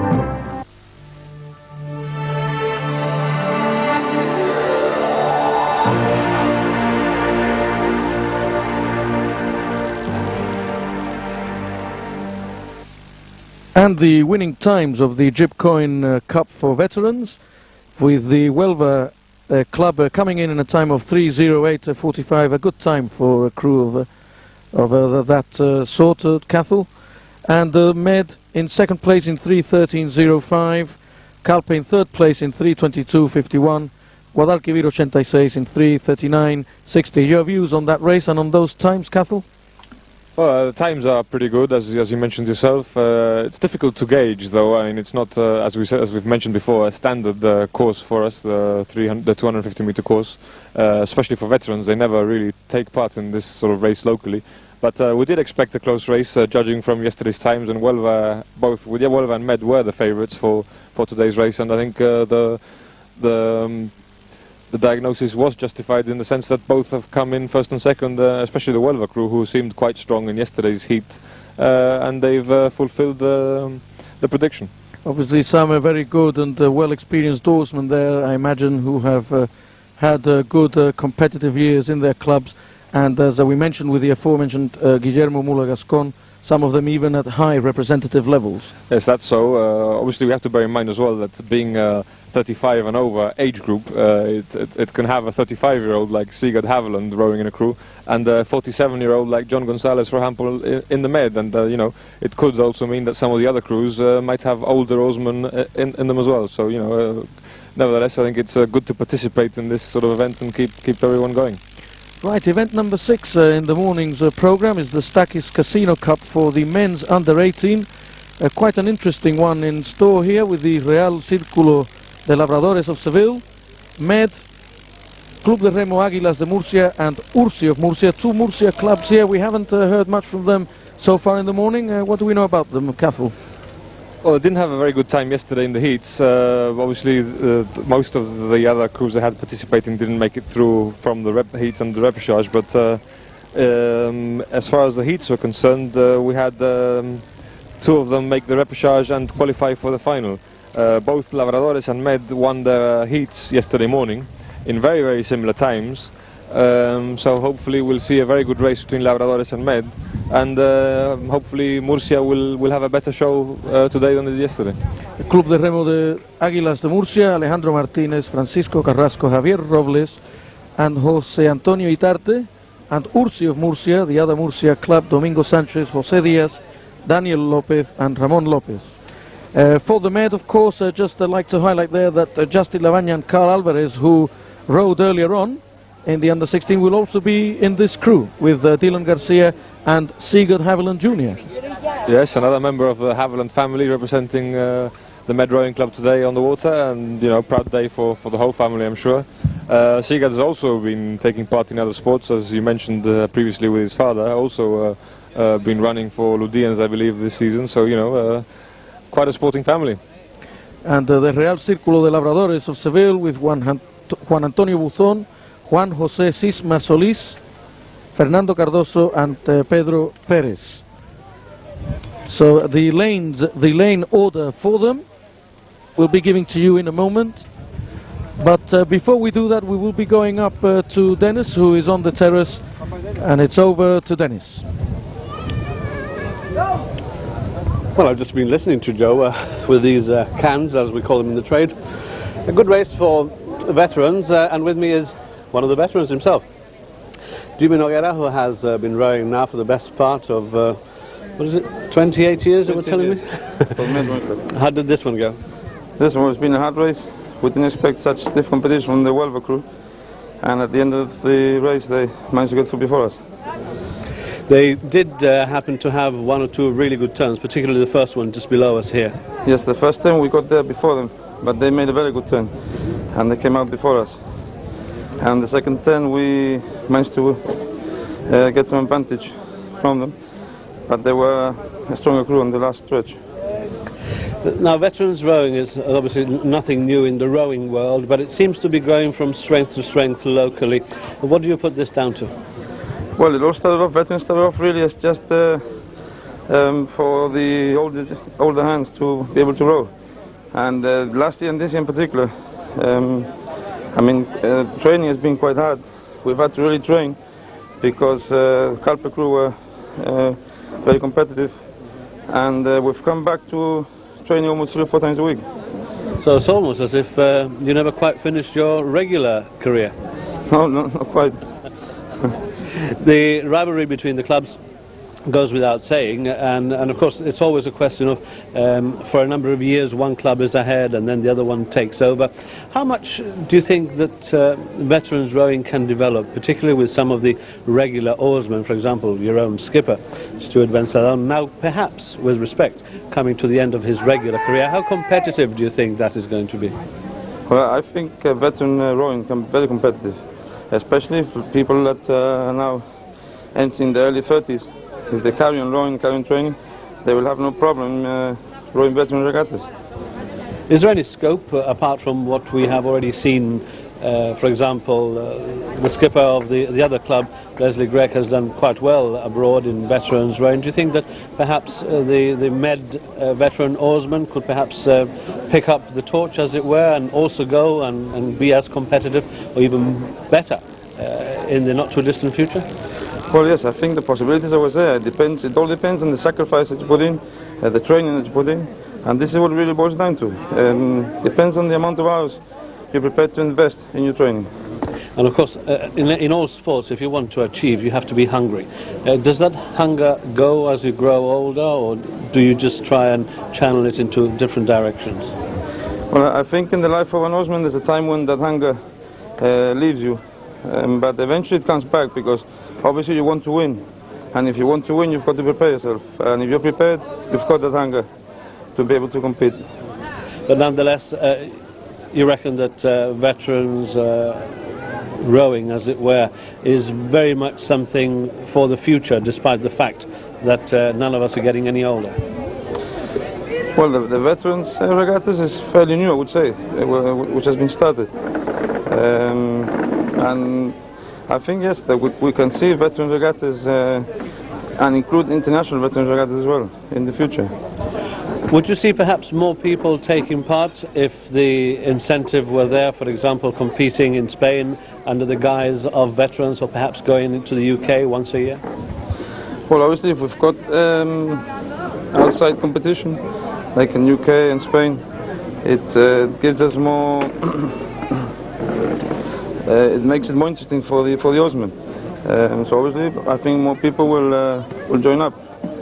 As a man of a great deal of experience in local rowing, what would you say to these young ones, particularly the under-14s and the young under-14 girls as well, who are virtually at the beginning of their career? What would you say to them, should you perhaps detect that they're just doing it because there's nothing else going for them at the moment and they want to do something just to keep them preoccupied?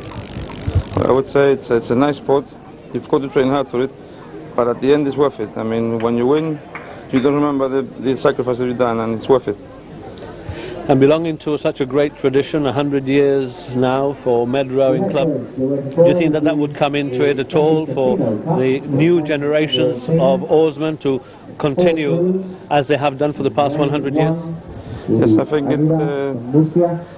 the Centenary should be a boost for us all, and it should bring more people in line with rowing, especially older members that have rowed before. They should take up rowing again. Well, thank you very much. That's the views of veteran oarsmen. And in the background there, we heard that things are getting ready now for the next race, which is not quite a veterans one.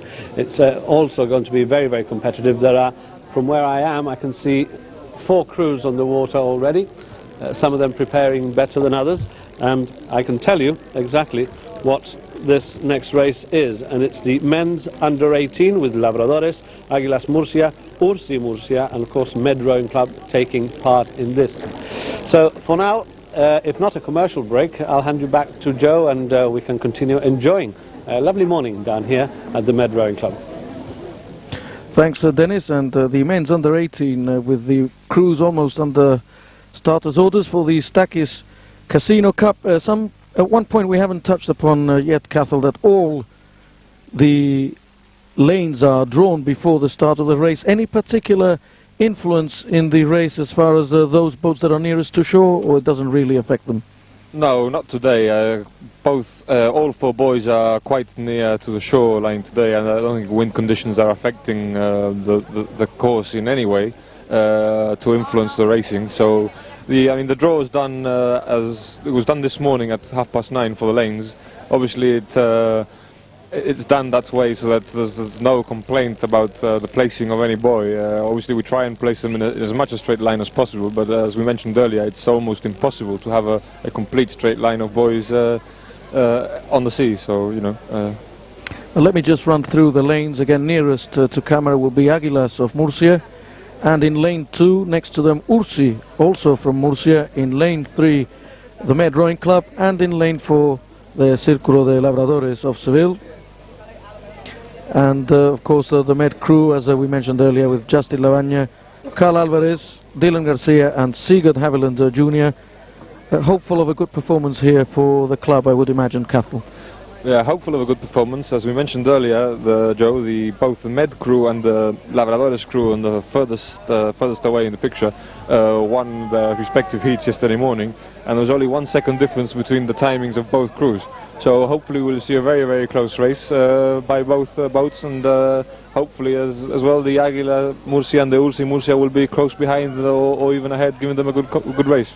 Just tell us again briefly the distance for this course. This is a 1,000 meter course again, 3 turns round buoys, 4 stretches of 250 meters.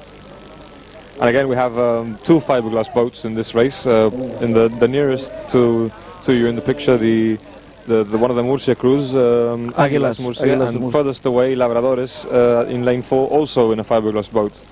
So we'll see how they fare in this race against the wooden boats. The starters' orders have just been given.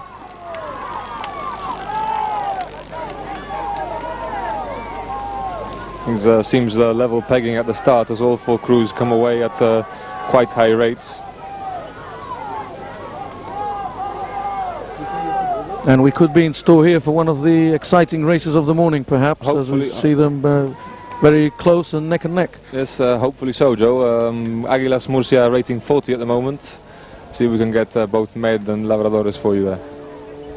The Med rating 43.5 strokes a minute, and Labradores at 40. So quite a high streak of rate for all crews as they come up to the buoy. Obviously, the younger crews are able to maintain quite a high rate for a longer period, obviously. For a longer period than the older participants. Yes.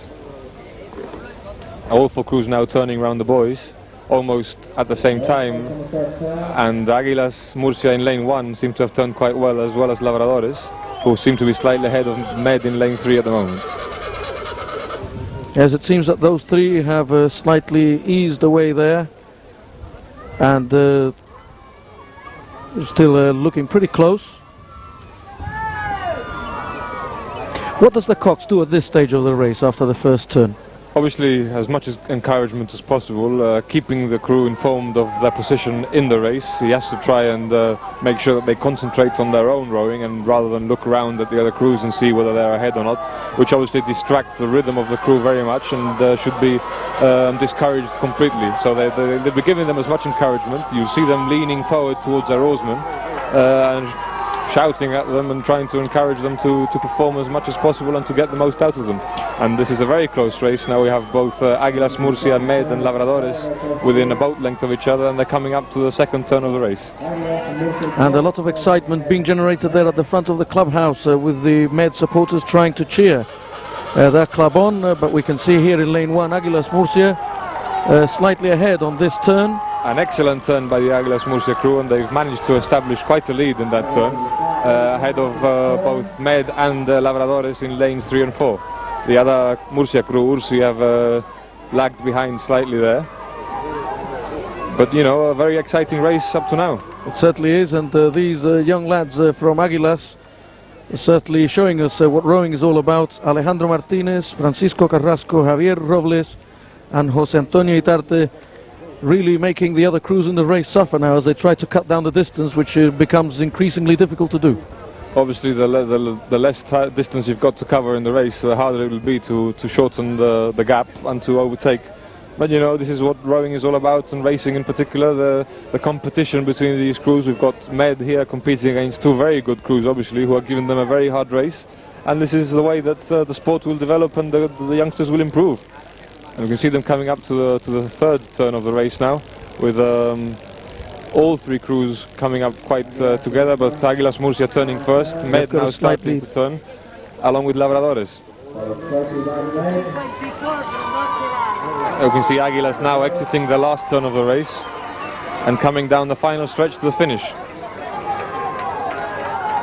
And if we have a look at the stroke there, if we may, we'll possibly see that they are looking well in control, aren't they? They are looking in control. Nevertheless, I think they'll be pushed quite hard to the finish now by the other two crews.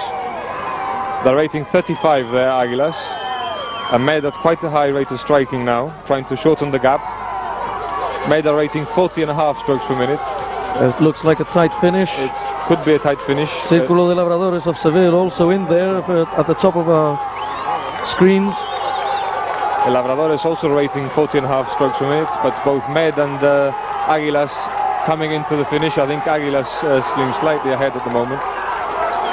But the Med are giving a good account of themselves, and this one's certainly going to be tight. It's going to be very tight. With Med and Águilas here possibly in store for the most exciting finish of the morning, and Águilas just edging the Med Rowing Club out of this event. A wonderful race there, Cathal. A wonderful race, and it seems from this camera view at least that Águilas have pipped Med to the finish. We'll have to wait for the official confirmation from the referees or the judge at the finish, but you know, yeah, I think Águilas have won that, and it seems like it has been a very good race, and the youngsters should be proud of their performance. Certainly has been one of the highlights of the morning. We've still got a couple more to go. Real Círculo de Labradores falling away there on the last stretch of the race, you noticed. They did fall away, probably paid the price for trying to keep with the two faster crews at the beginning, but you know, you can see from the state of the crews there in the picture, they're all lying around on the boat, that they're probably quite tired. They must be quite tired after that strenuous effort. This is something that always amazes me covering the sport of rowing. We've talked about it before. It's one of the hardest sports that you can practice. I mean, I always hold oarsmen and women in high esteem as well as athletes on the track. What makes somebody go through such a pain barrier? I mean, why do you do it? Competition and rivalry at the end of the day, and wanting to prove that one is the best, I suppose. Obviously it's difficult for me to say that it is the hardest sport. You know, as an oarsman I wouldn't like to do that, but yeah, it is a very hard sport. That's always been said by anybody who actually has participated, and rowing commentators in general do say that rowing is one of the hardest sports to take part in. It is a very intense effort over a very short period of time, and it's very difficult to relax and get yourself into rhythm, as for example a cyclist might do over a 2.5 or 3 hour race. Obviously completely different type of performance required, but it is very, very intensive. I'd like just to bring up a point that you mentioned earlier about the job of the cocks, about telling the boat of their position in the race and the encouragement. In many ways, apart from the maneuvering of the boat, the cocks is in fact the eyes of the crew, because again, for the untrained eye, I'd just like to point out that the oarsmen don't really know where they're going and how far the finishing line is, and that must be something that's really must be the good point to really edge them on to greater efforts. Yes, as you rightly mentioned, Joe, the oarsmen and oarswomen, are facing the wrong way, as it were. They're all looking away from... We've got there, for example, Joey Alves now, and the Med ladies looking away. So, as you were saying, Cathal? The oarsmen look towards the stern of the boat and obviously cannot see where they're going. And the cox is the eyes of the crew, as you said, and he, obviously, if the crew falls behind, he's the one that can see where the opposition is and encourage the crew accordingly. You know, it's also a question of being able to coach the crew during the race as well, and you know, if you're behind and the cox is nervous and unsure of what is happening, he might, you know, not help you gain that ground or regain that ground. He could even make the crew nervous, and you know, so he has to keep calm and, you know, coach the crew and make sure that they do focus on what they're doing, which is row as best as possible and try and come back to the others. Well, the official results have been handed over to me, Cathal, and it was Aguilas de Murcia who won the Stakis Casino Cup for men's under 18.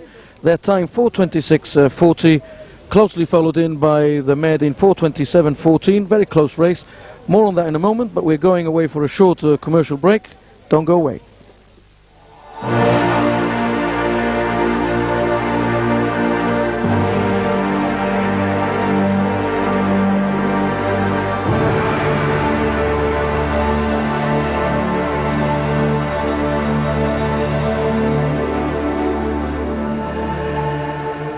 I wonder how many more times we'll sit for coffee.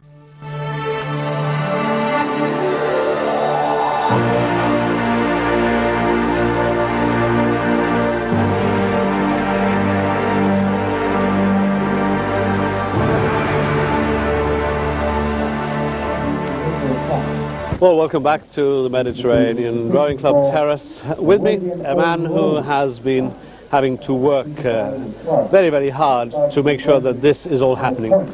Perhaps even harder than me, trying to overcome the public address system behind me, which hopefully we can override. But Douglas Rodriguez is that man who has been at the club now for more years than many care to remember. Douglas, you've been a member of the club for how long now? 35 years already, so it's a long time. 35 out of 100 is over a third. It's pretty good. That's right, yeah. And you've been involved in virtually all areas of the club, haven't you? Well, I've been in the committee. I've served on a number of posts in the committee, primarily in the captaincy, where I did a stint of about 10 or 12 years. Quite a number of years. That's right, that's right. So obviously I've done, yes, of those 35, I've done a substantial amount in the committee. And it hasn't stopped there, because you've had the what one could call a very pleasant headache of having to organise all these marvellous things that are happening, particularly here today with the finals of the Centenary Regatta. Well, that's right. I mean, at the end of the day, the Med Rowing Club is a rowing club, and we all thought that the most important event in our centenary celebrations, it had to be out of necessity a regatta, a rowing event. So, I mean, this is what basically we work towards achieving in this particular weekend in the year, our centenary year. How much of a logistical nightmare was it to get all these crews from all the different clubs out here to Gibraltar? You must have been planning for months ahead. Well, yes, we've been in contact with the majority of the clubs in Portugal and in Spain. I mean, I need to say at this moment in time that one needs to be thankful for the help that the president from the Federación Andaluza de Remo gave the MRC and myself in relation to roping together a number of clubs from Spain and as far afield as Alicante. So obviously yes, it has been a mammoth task in getting all the clubs here. I can tell you that I had a word earlier with Jorge Aguiar, the gentleman you just mentioned, president of the Andalusian Rowing Federation. He was very impressed, and he obviously very much in favour of these events happening in order to foster better relationships, even better relationships between the local rowing fraternity and the Andalusian one. How much do you think that an event, a very important event such as this, goes towards promoting this and fostering these relationships? Well, I mean, this sort of event can only do good for the sport of rowing. There's a number of things that one needs to take into account. It helps the relationship with the clubs in Spain, one. It helps with the relationship possibly with the Federación Andaluza de Remo. and the other federations like the one from Murcia and from Valencia, which we've been in contact with them. And also it gives our youngsters, the 14s and 16s and 18-year-olds, an opportunity to compete with people of their own age from other clubs, because at the end of the day we've got our own 14, 16 and 18s competing with Calpe year in, year out, and it gives them a great incentive to be able to compete against crews from all over the region, basically from the Iberian Peninsula. Remember that we've got people from Portugal also. We've got 2 clubs from Portugal, so I mean it's a cross-section of the Iberian Peninsula, if you want to call it.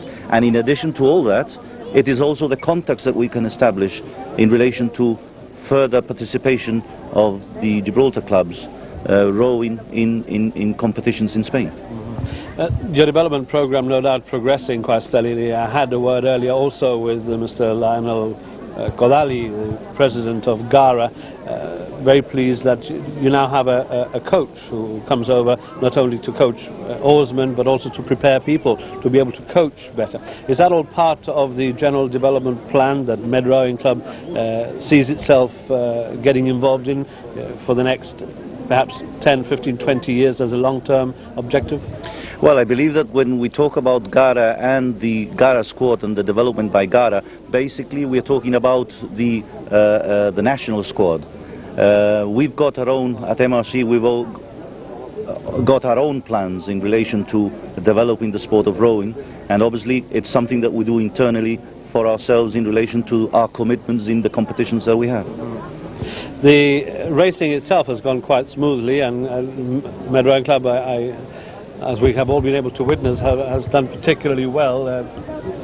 Actually, in the event that they won, which was perhaps unexpected, and one that they did expect to win, perhaps they didn't, because they were missing Lionel Gomez, who I understand, Lily Gomez, who a prominent oarsman in the veterans section. But we've had quite a cross-section of oarsmen and women here. The younger element, and there's a phone going, the younger element, how much would you say that they are something to work on for the future for MRC? We've seen them participate against our rivals here in Gibraltar, the Med Rowing Club and Calpe. We've seen them participate against the clubs from the Iberian Peninsula, as you rightly said, quite a cross-section. How far would you say that in the future you'll be able to even widen your field for them to participate with a wider variety of clubs, perhaps even in the United Kingdom? Well, I mean, I believe there's a 2-tier element here. You've got the element, the first tier, which is the national squad and the clubs competing abroad in Olympic type boats, and we've also got this type of events which are more for Gibraltar because of our weather. I mean, we can't compete with Home Pier Point or any particular international regatta anywhere else in the world. I mean, we've got to. That's why we've had these YOLO races. These YOLO races, we've had them here because we thought that we wouldn't commit ourselves with clubs from abroad to bring them in and to have the weather, horrible weather, and then at the end of the day we wouldn't be able to complete our fixtures. So we've had to opt for YOLOs and in front of the club, so that spectator-wise there's going to be a good show for the rowing fraternity. Nonetheless, conditions have been quite good to us.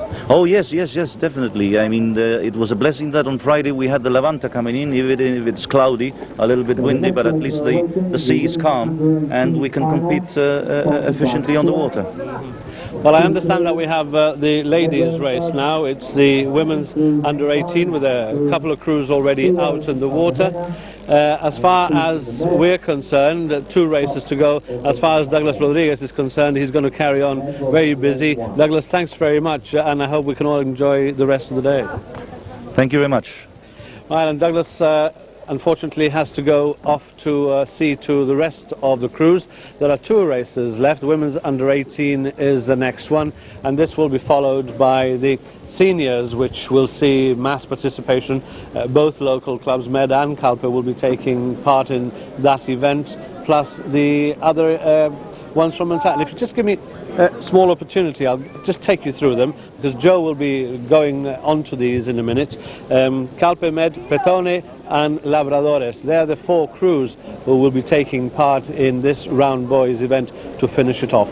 The next one, though, is the women's under-18. I understand there are two crews here, Med and Cartagena. Cartagena, one of the clubs that are not particularly new as far as their relationship with Gibraltar is concerned, but not one that is visited often enough. Gibraltar takes part in preparations in the lake up at Arcos, or on the river, on the Guadalquivir in Seville, where they actually take part in regattas as well. So there's been a lot of contact between the local clubs, Mediterranean Rowing Club in particular, and the other clubs that have been able to come here. Douglas Rodriguez, we heard him say earlier that he's very pleased with the relationship that exists between Med Rowing Club and all the clubs that have come over for this occasion. He also emphasized the fact that there is one from Portugal, so that gives us a pretty wide cross-section of clubs coming here to take part from the Iberian Peninsula, at least from the southern end of the Iberian Peninsula. So everything augurs well for the future. After this is all done and dusted, and when all the trophies are being put away and people have gone home satisfied of having given the centenary the attention that it no doubt deserves, it will be time to reflect on this and perhaps look forward to the future, where rowing can perhaps gain an even greater and higher profile locally, with participation abroad and through Gara's efforts in our participation at further international events. We seem to be waiting for this event now. As I look across, the starter is still trying to get boats in line. We still have a number of events, as I said, 2 events to finish.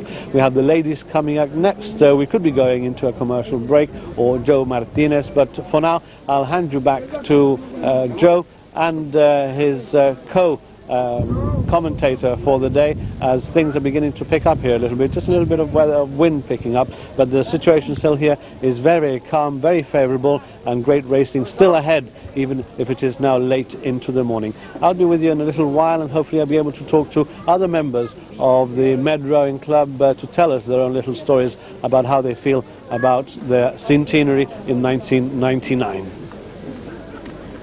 Thank you, Dennis, and of course Cathal and I still here as we await the last 2 events of the morning. Of course, we just noticed the Chief Minister, Mr. Peter Caruana, who just came into the clubhouse, and the 2 finals will be in his presence, and also the leader of the opposition, Mr. Joe Bossano, who is making his way into the clubhouse at this very minute.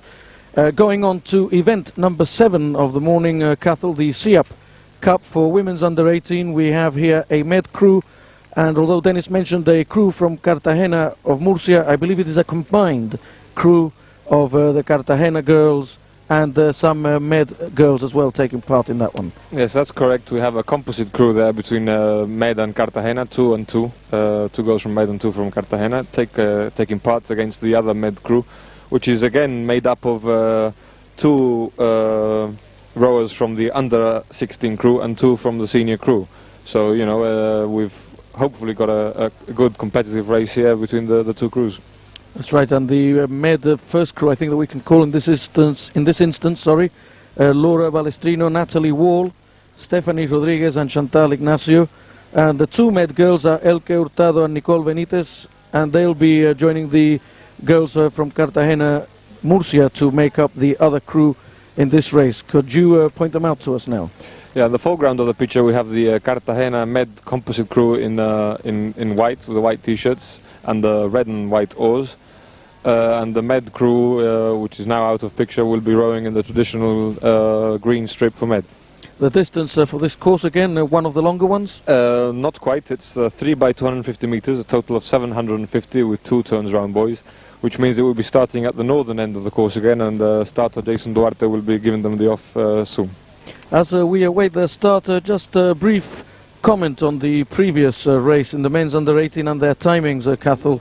Aguilas of Murcia coming through in 4:26.40 to Med's 4:27.14. A very good race, and although Med came in second place there, a very good effort from the lads Justin Lavagna, Carl Alvarez, Dylan Garcia and Sigurd Haviland Jr. A very good effort by the Med crew. just pipped there to the finish by the Águilas crew. We must remember that the Med crew, at least two members of the Med crew, have already taken part in a previous race this morning. They both rode in the under-16, both Carl and Justin.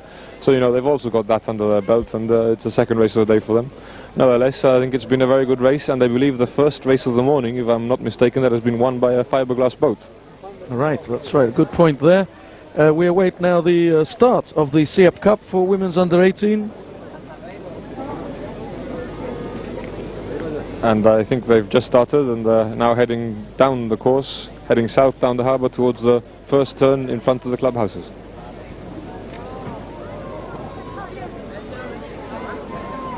Of course, this is normally the scene that we are used to, well, for quite a part of the regular season with two boats, although of course there are quite a number of Challenge Cups that do involve more of the crews, first, second and third crews combined in one race. But this is usually the standard fare for a lot of our races during the season. Yes, unfortunately so. Normally we just have the two crews participating, either both first crews for Calpe and Med or both second crews. Unfortunately in this case we were expecting more competition from abroad in this event, but unfortunately it hasn't been the case. So, you know, we've got two crews out there, nevertheless giving it their all, so we'll be cheering them on with the rest. And there we have a crew there with Laura Balestrino, Natalie Wall, Stephanie Rodriguez and Chantal Ignacio. How are they doing with stroke rate? They're rating 42 strokes a minute halfway along the course. They've pulled their way considerably now as they turn around the first buoy and have established quite a healthy early lead from the Cartagena Med composite crew, who I think will obviously have more problems anyway. You know, just being thrown into the boat today as we speak almost. Not used to rowing together, you know, so we'd expect some problems, but nevertheless they're trying to give the other crew the challenge and the race. We just saw there Laura and Natalie at 1 and 2, I believe. Correct me if I'm wrong. No, in fact, Joe, they are at 3 and 4. 3 and 4, Laura is stroking the boat. She's the one dictating the rhythm, and Natalie is at the 3 seat. And as I was just mentioning about these two ladies, of course, they've got a bit of experience as well with the senior ladies of the Med, haven't they? Yes, both Laura and Natalie have been rowing in the first crew all throughout this season. Natalie's been a member of the first crew for the last 3, I believe. So, you know, she is quite an experienced oarsman, at least locally. The other two girls, Elke Hurtado and Nicole Benitez, also up-and-coming young oarswomen. Yes, certainly so. I think it's probably their first year in competitive rowing this year, but, you know, again, we'll have to look to the future as far as they're concerned, and hopefully they'll be challenging for first crew places in the very near future. And of course, coupled with Stephanie Rodriguez and Chantal Ignacio, who are at the moment with Laura and Natalie in the Med, the boat that's just turning the buoy. Quite a few young ladies there to challenge for places to some of the more senior ladies of the club. Quite a few ladies challenging for places, as you've just rightly said, Joe. We must remember that female rowing is relatively new to the sport in Gibraltar. They've only been rowing competitively for the past 10 years approximately. So, you know, it's always good to see that we have a few crews, a few girls participating and willing to compete. As we see the Med crew now coming back down towards the finish, quite a healthy lead over the Cartagena Med composite, who are now turning round the last turn at the southern end of the harbour. And Joey Alves there with no problems in this one, as he steers his crew home for what will be a very comfortable finish, making their way towards the line. Yes, they're coming down very comfortably, rating 37 strokes a minute at the moment. That, you know, quite an easy race for them. The Cartagena Med crew, you can see there at the top of the picture, coming down the last stretch as well to the finish. Just catching a view there of the spectators at the waterfront of the clubhouse as the Med ladies in the SIAP Cup for ladies under 18 make their way to the finishing line with a very comfortable win for them.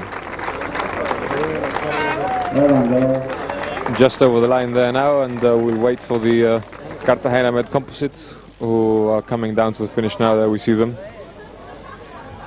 Seem to be suffering a bit from some swell there.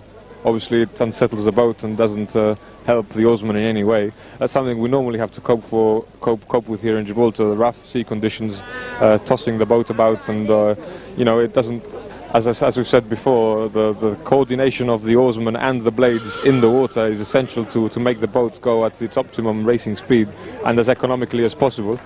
In fact, I can see that the number 3 there in that boat seems to have a problem with the seat. She's probably lost a seat, which has slowed them down quite a bit. Probably due to the rough or the rough water they've just encountered. It can throw the oarsman off the balance and unsettle or unhinge the seat from its slide. And you can see there that she hasn't been using her seat and therefore not been using her legs to complete the stroke, which is obviously quite a handicap for any oarsman. An oarsman and oarswoman's nightmare, I would imagine. It is, in fact, the worst case scenario, as it were. Apart from an oar breaking, it is the worst thing that could happen to you. It upsets the rhythm of the crew completely, and it weakens your stroke tremendously, as the legs are the strongest part of the stroke, as the pushing down with the legs is a very important part of the stroke. Mentioning the swell that you just did there a moment ago, Cathal, tell us what the differences are when you go out in the other type of craft that you have in the boathouse, like the shells or the outriggers that you so call. Those do create problems when the sea is not quite right in local waters, don't they? Absolutely. As Douglas mentioned earlier, all international competition takes place in the Olympic-type boats, which are the shells and outriggers.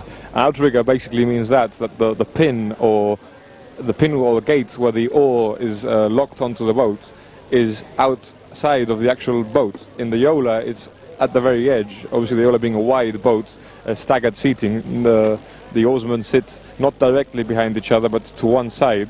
And that's completely different to what the Olympic-type boat is, where all oarsmen, be it 2, 4, or 8, all sit directly in line with each other. And, it obviously makes for a much less stable craft, and because of the width or the breadth of the boat. And it's very difficult to row in local conditions. As soon as there's any swell or any chop from the westerlies, it's impossible to row in that sort of boat. But obviously they are essential for you to have so that you can compete in more international competitions abroad. Absolutely, they're also essential for the development of technique. Right, before we hand you over for another commercial break, we just noticed that the principal guest of honor at the regatta, the Chief Minister, Mr. Peter Caruana, and Leader of the Opposition, Mr. Joe Bossano, are in attendance. But before we go away, let me just give you the times of the previous race for the SEAP Cup for women under 18. Med coming through in a winning time of 3:51.03, and the Cartagena Med composite crew in second, or last place, as my colleague Cathal would say, coming through in a time of 4:41.52. We're going away for a short commercial break. Stay with us.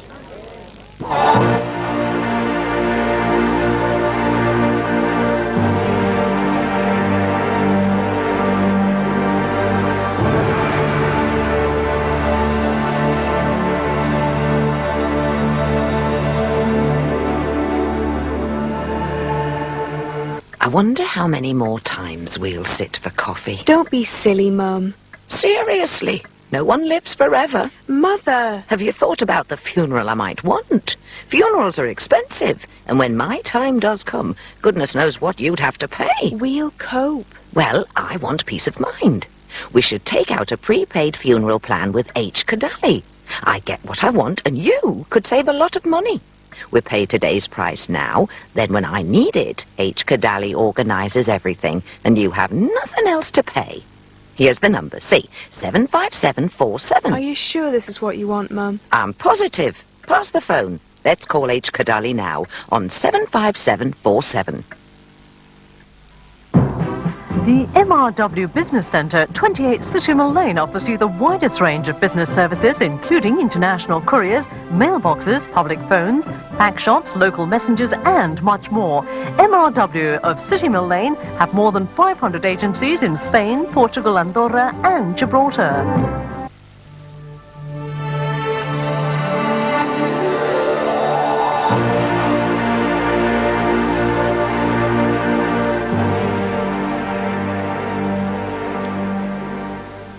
Well, welcome back as we prepare for the final race of the morning in the Mediterranean Rowing Club Centenary Regatta. The really big event of the morning, the Barclays Bank Challenge Cup for senior men, with 4 crews taking part in this one. The Med senior crew of Stuart Bensadon, Liam Yates, Sigurd Haviland Senior and Gavin Griffin, coxed by Ian McIntosh. Of course, a Calpe first crew with Shane Shakaluga taking the place of Nicky Pryor, who's not available, Sean Randall, Edmund Bensadon, Derek Barbara and Charles Bonfante. And the New Zealand crew, Petone New Zealand Rowing Club, New Zealand London-based club with Richard Mead, Tony Bridge, Adrian O'Brien, and they're going to be assisted by James Viñales, as one of their oarsmen is not available. And the Real Círculo de Labradores of Seville with Jacobo Rico, Borja Gomez, Manuel Guerrero, Ignacio Muñoz, and their cox Maximiliano Robles. Cathal, the top event of the morning and the one we'll be looking forward to. Tell us briefly what you think of the four crews in contention here. Obviously, first of all, the rivalry of the Med and Calpe senior crews, with Calpe having been giving you a very hard time over the last couple of years. Yes, this Calpe crew is quite a strong crew. As you said earlier, Shane has come in for Nicky Pryor there in the number 2 seat. Probably the most competitive of races as far as the local rivalry is concerned. Always the first crews being the 2 crews that everybody looks to winning and beating the rival club. But you know, both Stuart, Liam, Gavin and Sigurd have been members of different first crews over the last 8 to 9 years and have been winning plenty of races in their own right. Also Shane, Edmund and Edmund Salong for Calpe have also been there for the last 10 years at least. Derek Barbara and Sean Randall on and off, but mostly in the latter part of the last 2 or 3 years. So, you know, both crews crewed by 8 very experienced oarsmen in local rowing who've been having or getting the better of each other in different occasions over the last few years, and now it's Calpe who have the upper hand.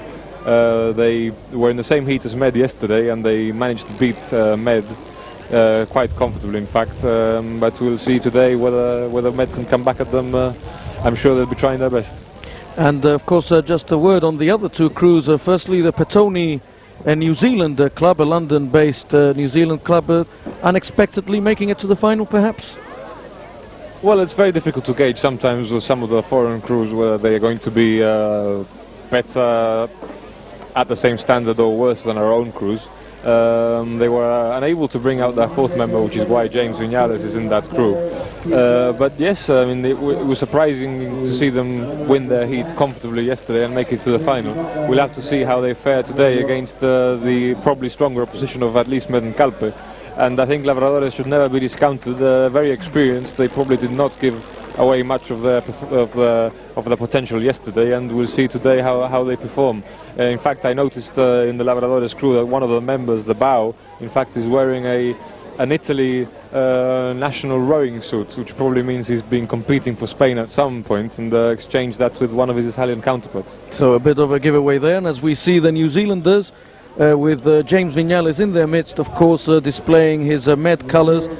And as you mentioned, the last crew there, Real Círculo de Labradores of Seville, again judging on their times and that they did have some good performances yesterday throughout the heats. They did indeed.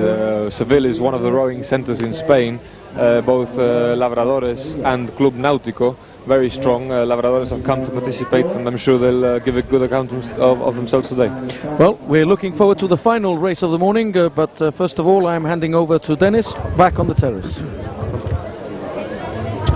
Well, welcome back to the Mediterranean Rowing Club Terrace. Distinguished visitor, guests to these events is Chief Minister Peter Caruana, who's now with me. Mr. Caruana, no doubt delighted to be here, being part of centenary celebrations in the club. Well, indeed, this is an important event from several points of view. First of all, for the Mediterranean Rowing Club, which is one of Gibraltar's oldest clubs and one of the institutions of the community. It's a great landmark, and it's great to see the amount of work that committee members have put into organising. This is a truly international event, and the support that they've had from their membership who have turned out to view the regattas, and I think it's a great sporting day for Gibraltar. A great opportunity also to continue establishing contacts with rowing clubs, and in particular the Andalusian Rowing Federation, not only for Med Rowing Club but for GARA in general. How far would you say that this is productive in terms of our relationships within a sporting level with people closest to us? Well, I think it's very important. People in Gibraltar know that the policy of the government is to encourage contacts at ordinary citizen level, sporting and cultural levels. We think that is good. We encourage sporting associations to do that, and I think this has been a great success, 13 or 14 teams from Spain. And really what this demonstrates, and what the Spanish participating teams have demonstrated, is that among sportsmen it's perfectly possible, indeed desirable and proper, to leave politics to one side and get on with the sport. And events like today demonstrate it, and I think politicians not too far from here would do well to learn the lesson from that. The baby that the government brought out quite some time ago, the Gibraltar Sports Development Unit, tries to foster development within sport. We've seen under 14s, boys and girls, under 18s, boys and girls taking part. How far do you think that this sort of event, particularly with a view to participating against foreign opposition, is consistent with what the Gibraltar Sports Development Unit is trying to promote? Well, we set up the Sports Development Unit now nearly 2 years ago, and also the Sports Advisory Council to advise the government, because the government believes that sports generally is a very good channel for our youth. It gives them a competitive community spirit. It gives them an activity in which they can look after their personal fitness and their mental fitness. We attach great importance as a government to sports as a vehicle of formation, not just as a form of entertainment. And that's the Sports Development Unit, we think, has got off to a very good start. This dovetails with it very well. There's been considerable cooperation between the two, but let's bear in mind that rowing is one of Gibraltar's oldest, most established sports, and therefore the clubs, the Mediterranean Rowing Club and the Calpe Rowing Club, are perfectly capable of developing rowing in Gibraltar by themselves. The government assists them where possible, but it's events like this that the Sports Development Unit tries to encourage associations to do, and then tries to coordinate them so that they are as international and as organized as possible. And I think this is a great contribution to Gibraltar's annual sports calendar by the Med. Thank you very much, Chief Minister. No doubt we'll release you now, as it were, to enjoy the rest of the morning's proceedings. And with that, we come to the end of this little chat at the top of the Med Rowing Club terrace. Hand you back for the start of the final race, a seniors event with 4 teams taking part. Hand you back over to Joe Martinez in our main console. Thank you, Dennis. And we've got here the finals of the senior event, men's senior, the Barclays Bank Challenge Cup, with the Med having been drawn in lane 1 and nearest to camera. Their arch rivals of 100 years, Calpe in lane 2. In lane number 3, Labradores of Seville and the New Zealanders of Petone, away in the yellow, with James Viñales in their midst in lane 4. So they're almost ready there, Cathal, as we await perhaps the big event of the morning's proceedings. Yes, Joe, definitely the highlight of the morning, the men's senior event. Although I think they seem to have a slight problem with one of the boys. It seems to have drifted slightly offline, and no doubt the officials and umpires will be trying to correct that and get the boats away from the start as soon as possible. So as they get ready, they're just picking up on a point made by the Chief Minister, Mr. Peter Caruana, about how long, obviously 100 years is a very long time. Calpe, of course, they were founded earlier in 1876. In fact, the Med was formed to rival them. It is fair to say, really, that between these two clubs, they are the guardians of a sizable chunk of Gibraltar's sporting heritage, wouldn't you say? I certainly agree with that. I think there's about 700 members in the Med Rowing Club, quite a large number. And I believe it's nearly the same figure for Calpe, so it amounts for quite a proportion of the population. And hopefully that'll all go well for rowing in the future, with all the youngsters participating and taking part in the sport. Although having so many members in these new and wonderful premises for both the Med and the Calpe can be a double-edged sword. We were talking yesterday to some of the representatives and officials of some of the Spanish rowing clubs, and they said that they have a similar problem of attracting a wider cross-section of membership. Sometimes detracts from what these clubs essentially are, which are rowing clubs. There is something somewhat similar happening in both the Med and the Calpe, isn't there? And very much so, Joe. As you rightly mentioned, we were told yesterday by one of the Spanish coaches that one of the problems they have is that the clubs have grown so big that they've diversified into various different sports. They've taken up swimming, sailing, motorboat racing even, and in the case of some of the Seville clubs, even basketball and football, which of course is not conducive to the sport of rowing, because it tends to dilute available funds for the rowing and creates competition within the club for the different sports. Fortunately for us here in Gibraltar, at least as far as Med is concerned, the number one rule enshrined in the constitution of the club is that the purpose of the sport of the club is to carry out the sport of rowing. So as far as that's the case, I think we're pretty safe in that respect. You're pretty comfortable therefore with the fact that all these extra members, that quite a number of them use the club socially, will not in any way affect the principal aims of the club, which is essentially a rowing club. Well, I hope not, and I'm sure they won't. In fact, I think many of them have turned out today to witness and support, witness the racing and support the club. So, you know, I think it all goes well for the future. And we're still awaiting the start of the final race of the morning, the Barclays Bank Challenge Cup for senior crews. In fact, I think I'll go back to the point you raised earlier about the fiberglass boat, and you asked me whether there was any advantage in it. It's very difficult to say. We've had this problem with the oars we use as well. As you can see, if we could, I don't see whether we had a close-up of any oar, but they're actually asymmetrical. They're not symmetrical blades, and they're very angular in shape. Called hatchet blades because they resemble an axe or a hatchet. These have only been used for the last 8 or 9 years. In fact, they were first used in the Barcelona Olympics in 1992 officially. Before, we had a roundish spoon called the Macon blade, which is again first used in mid-1950s in Macon in France in one of the World Championships. And nobody's actually proven yet that the hatchet blades make the boat go faster. This is admitted by Concept, which are the manufacturers and the developers of the blade. But it's just, I think, a psychological point, and crews prefer using them. It gives the boat or the blade a different feel while it's in the water, greater lock, because obviously the purpose of putting the oar in the water is to lever the boat, as it were, in the water and not to push water back, which is the impression it could give. Difficult to explain really for the uninitiated in the sport, but that is the actual point of putting the boat in the oar in the water. And obviously, if it creates a greater lock in the water once it's placed in there, it gives the oarsman a feeling of connection with the water, of greater pull, perhaps. Of greater pull, but it actually hasn't been proven yet that they actually make the boat go faster. So perhaps psychological for the oarsman and commercial interest, as happens in all sports, coming into play there. Rightly so, and all 4 crews here are using the hatchet blades. And they're off now. A full start. There was a call there from the New Zealanders of Petone, I believe. They were not happy with their placement at the start of the race. Yes, that's so. I think James Viñales had his hand in the air there, signifying to the starter that he was not ready to start. They must have had some problem with in the lining up for the course, or some other technical problem. So the quickest naturalized New Zealander in history there, calling out for Petone because they were not happy with their positioning for the start. And so we await for them to go back to the starting position.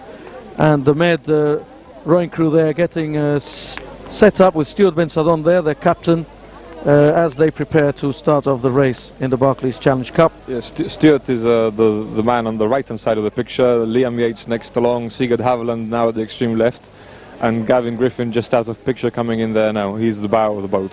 And of course Ian McIntosh once again. Ian is again the cox in this race. He's been sharing with Joey most of the responsibility of coxing the Med crews today. Stuart, as you've probably mentioned, I don't know, we have mentioned it today, in fact, has just come back from Canada, where he was competing at the Commonwealth Rowing Championships, accompanied by myself, and where I think he performed marvellously. No doubt you'll have more of that in the future. No doubt we'll be trying to catch up with Stuart, and possibly with yourself, to talk about how the performances in Canada. At the moment we'll stay with the question in hand, as the crews there, the New Zealanders and James Viñales, await starters' orders once again. Just an anecdote there. Apparently, Petone is the name is the name of an old Maori chief in New Zealand, which was adopted by this rowing club when they started in New Zealand. So, you know, just a historical anecdote of where the name Petone comes from.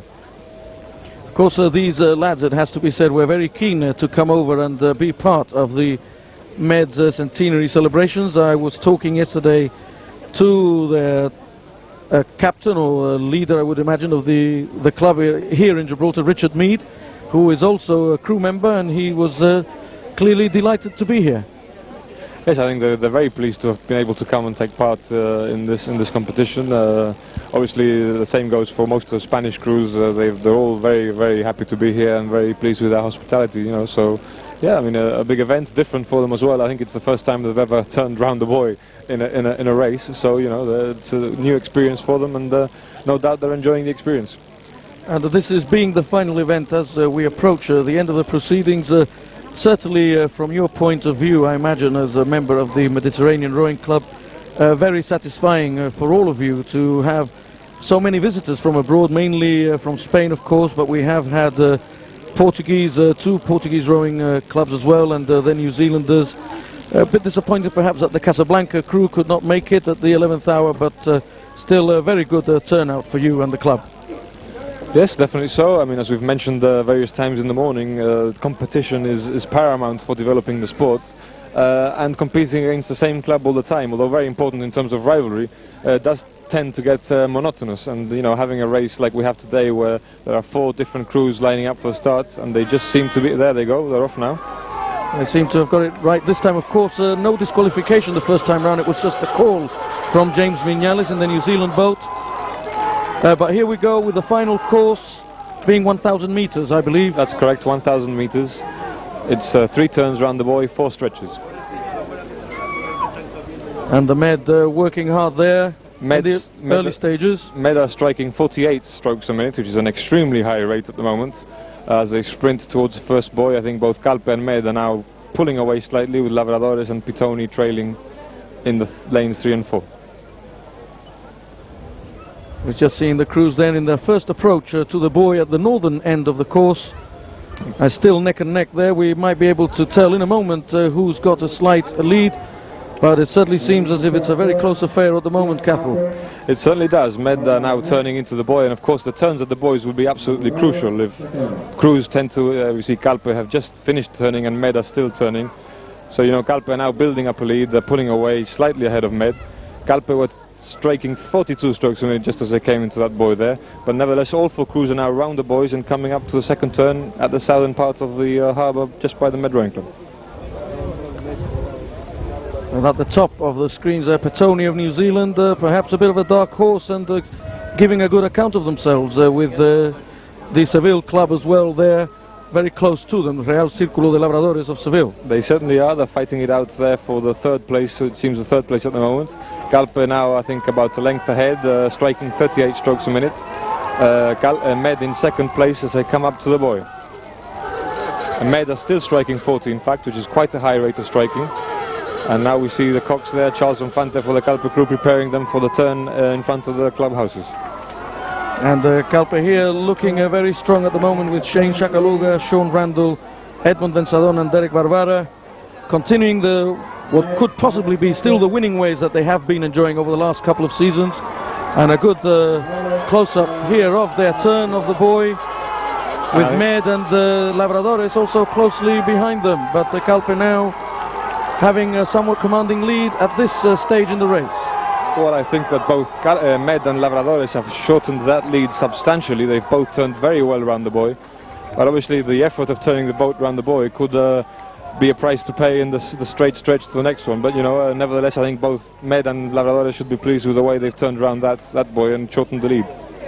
Pitoni now seem to be falling slightly behind. We see there Med and Calpe heading up for the last turn of the race before the final stretch to the finish. Both crews now settling into their pace. Calpe rating about 37 strokes a minute, and Med probably a similar rate, in fact 38. And as they approach the turn for the last time, Calpe already working their way around the buoy, and Med closely following there.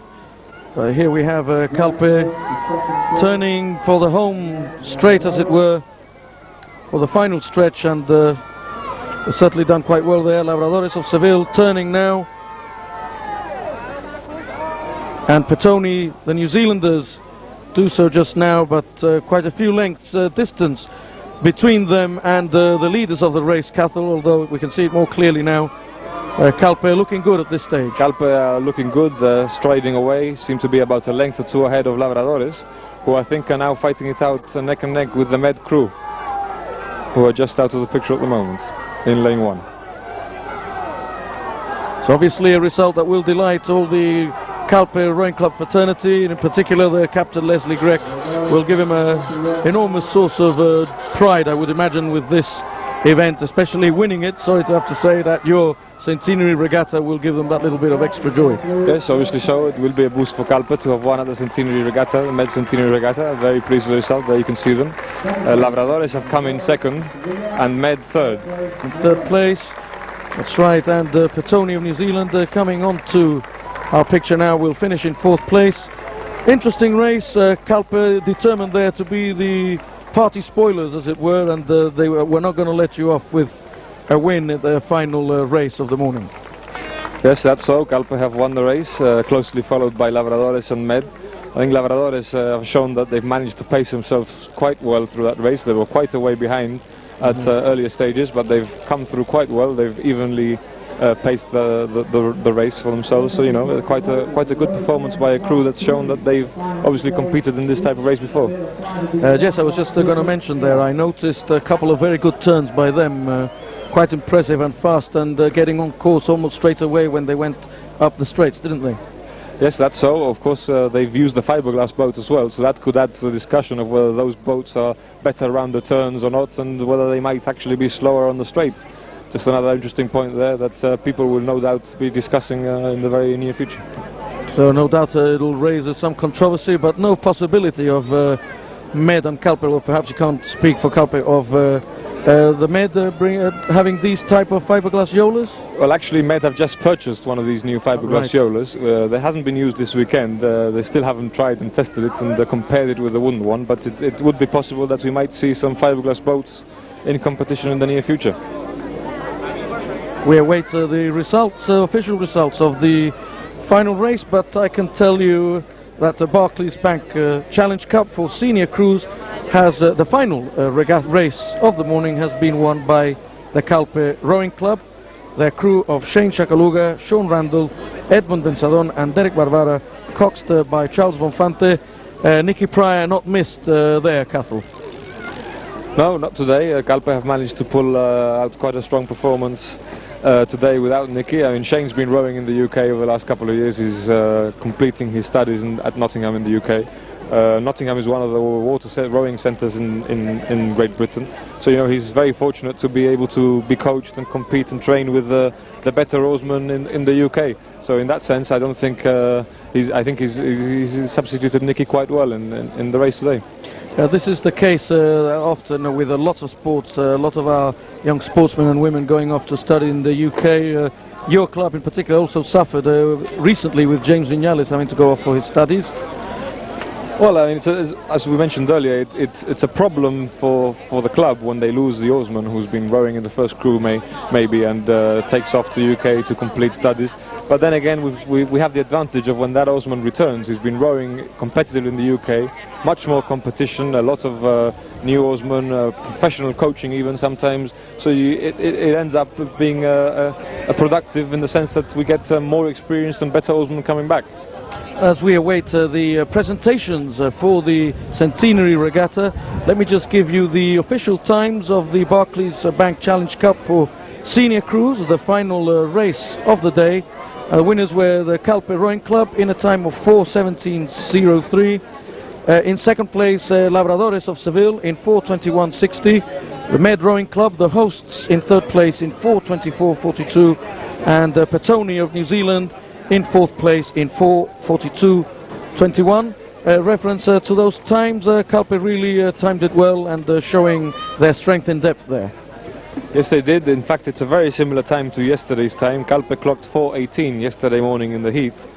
So, you know, I mean, they've produced a second a result slightly better by a second than they did yesterday. So both good performances by Kalpe yesterday and today. Med, in fact, have reduced substantially the time, yesterday's time in the heat. They've managed to complete the course 7 seconds faster than they did yesterday. So, you know, an improvement there for Med at least, even though they have come in third, which I'm sure they would have preferred to have been further up in the pecking order.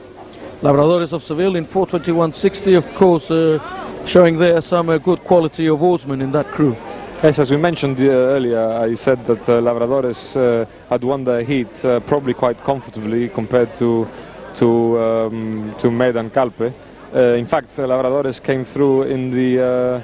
no, they did not. Yeah, they did qualify straight through from the heat, and they clocked 4:41 yesterday in the heat.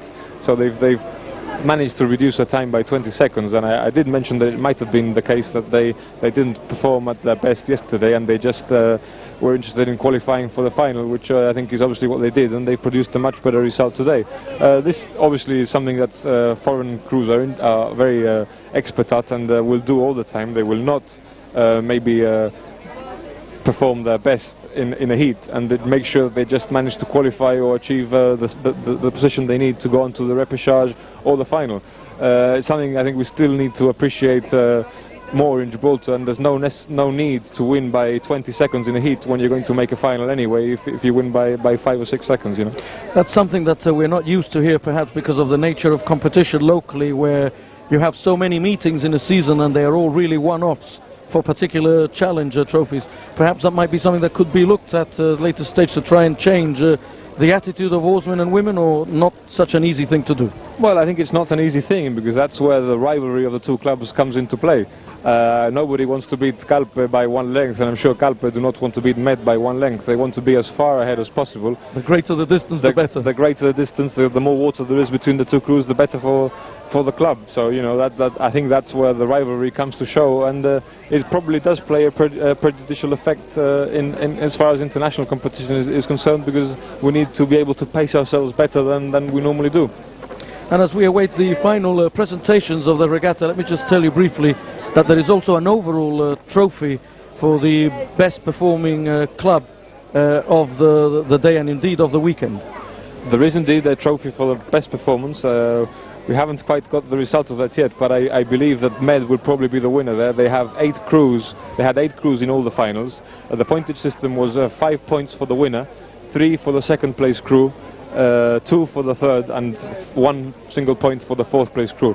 Med, as I said earlier, had a crew in each final. They've managed to win a couple of the races as well, and I don't believe that the only other crew, who had 4 crews was Kalpe. They had 4 in 4 different events, and they would have needed to have won all 4 to be able to beat Med, I believe. So I don't think that has happened as far as my results sheets show. So I think it's probably fair to say that Med will have emerged winners of the overall trophy for the Centenary Regatta. And club members and guests are gradually lining up and awaiting the presentation. As we see there on the lawn, the table laid out with all the trophies. Hopefully we'll be starting that soon. I believe the crews will be coming straight off the water and up to the lawn at the Med Rowing Club to present the trophies. And after such a hectic race, certainly it's something that they will not relish. If we're judging Jimmy Noguera, one of the veterans, talking previously to my colleague Denis Bertrand, was anything to go by, clearly gives the viewers an idea of the effort and suffering that goes out there in those boats once they're in the harbour waters. That's certainly so. I'm sure they won't be running anywhere at the moment. They'll be trying to get the boat off the water quickly, obviously, but they think they'd rather be lying down on the slipway than be walking back with the boat and to the presentation. As you've just said, I mean, normally we one of the things we do in training is to have a 2,000-meter piece on the ergometer, on the rowing ergometer. We see the trophies. Those, can you just explain, those are the rowing machines? Yes, those are the land rowing machines which we use. Right. And one of the standard pieces of training we do is a 2,000-meter piece on it. And that takes about 6 minutes 30 seconds for most of the oarsmen, the top level oarsmen to complete. And on the occasions that we've worn heart rate monitors, which show us the rate our heart is working at over the piece, it is absolutely normal to have maximum heart rates reached of up to 190 odd over those 6.5 minutes. So it is a very strenuous effort. Very few athletes manage to attain maximum heart rate over such a period and maintain it for so long. you of course have at one stage in the season got your ergometer championships to find out who is the best performer on these rowing machines, haven't you? We do. It is something that has been tried. Gara tried to start that off in the past. The problem with the local calendar is that we've got many regattas at the moment, spread out over many weeks, and the oarsmen are involved over a long period of time. And we've got to try and readjust the calendar so that there's a better spacing in between regattas, gives more training time and more time for maybe training in Spain or international competition. And of course the ergometers themselves are wonderful training machines as they are, from what I can gather from experienced oarsmen such as yourself. They are nothing compared to what can happen out there in the water, particularly with things as currents and things that you can never tell about. It is never the same, isn't it, no matter how much you work out in them? No, of course not. In fact, just a point there, there's a Polish-German man called Sigorski. He's the world champion in the rowing ergometer, and he's been tried by Poland in a boat, in a racing 8, and he hasn't actually been able to perform. And nevertheless, he beats everyone on the rowing machine. He really is a tremendous puller on that machine, but not suitable technically for the boat. And I think the rowing machine we use over the winter months especially to train in and to build up aerobic capacity.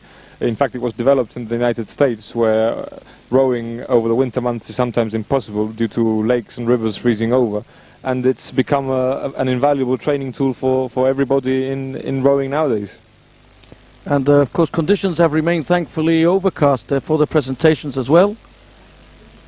So we await presentation. We'll see what's happening there. But as I was saying, conditions thankfully overcast for the presentation as well, which I'm sure the oarsmen, particularly those in the last one in the senior event, will appreciate. Yes, of course, we need to avoid dehydration due to the effort they've just been through. They'll be drinking plenty of fluid now and rehydrating. And of course, a hot sun beating down on you is not conducive to that at all. So, perfect rowing conditions as far as the temperature is concerned. And hopefully they'll be recovering as soon as possible and ready to start training for next year's season. So, of course, one season finishes and the other one starts. Never-ending job, of course. But I'm sure they will be wanting a well-earned break. How long is the break, really?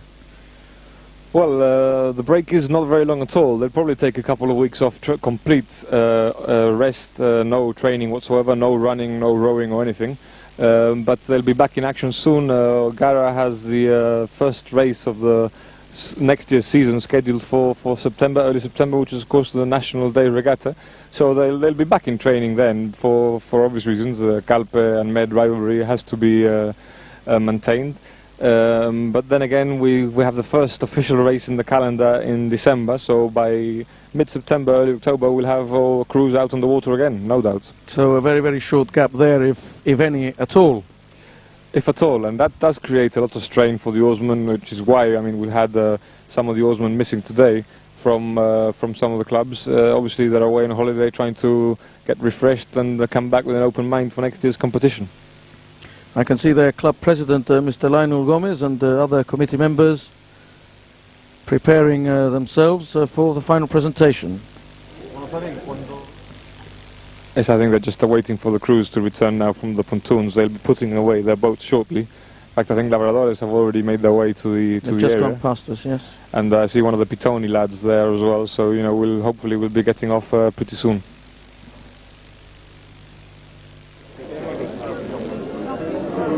Well, back again on the terrace, and with me is one of the lady oars persons, one could say, Laura Balestrino, a member of a successful team today and other days, and she is here with me now.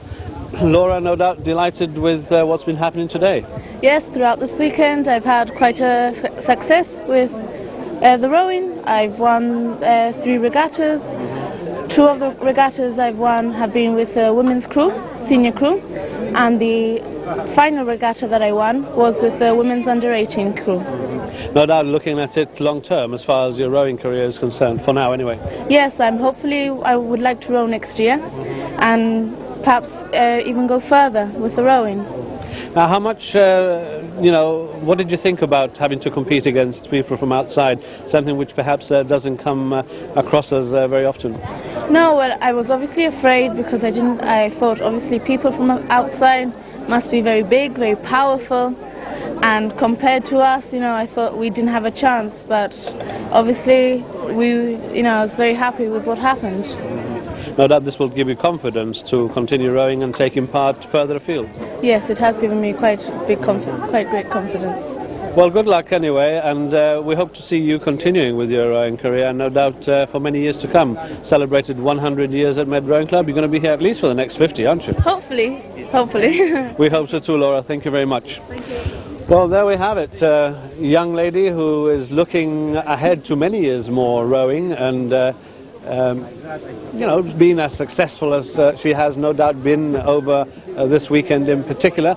But now a gentleman who has had a lot to do with the club now for many years as a member of the team and as an individual scholar. A man who no doubt has been looking forward to the centenary celebration under his captaincy. And of course we're looking at the captain himself, Stuart Bensalon. Stuart, proud moment for you, no doubt, under your captaincy, celebrating 100 years of the Mediterranean Rowing Club. Of course, yes. I'm feeling very proud now, and I'm feeling very proud of being part of the Mediterranean Rowing Club, and especially being the captain. Yes, the success of the club, no doubt, goes down to a lot of hard work. Are you pleased, however, that we have seen so many other people coming over to take part in the event? Absolutely. First of all, we've entered a crew in every final, which is an achievement for us. And then, the competition has been at the club level standard, but has been good enough for us to be able to compete. So that's been good, and I think everybody here has been exceptional on the standard of rowing. Well, Stuart, I would like to cut you short, but I understand that the presentations are now going to be made. Thank you very much. Congratulations on a great, successful 100 years, particularly celebrating it now under your captaincy, and hopefully you're going to be here for many more years to come, no doubt. Thank you very much, Dennis. Thank you. Thank you, Stuart. And with that, we hand back to Joe, and at the moment, Club President Lionel Gomez. I understand, I can see on my monitor, or I could see on my monitor, that he's addressing a crowd of people gathered downstairs on the lawn. There's even more people up here at the moment on the terrace awaiting the presentation, and with that we're going to bring you the presentation in its entirety. Handing back over to Joe now. Thank you, Dennis, and we'll leave Mr. Lionel Gomez, the president of the Med Rowing Club, delivering a speech at the presentations of the Centenary Regatta. This could not have happened on this scale without the participation of the visiting crews, some of whom represent clubs which have been friends of ours for many years. I reiterate my welcome to all the visitors, and I thank them for making the journey in order to join the regatta. We shall never forget your kindness in accepting our invitation.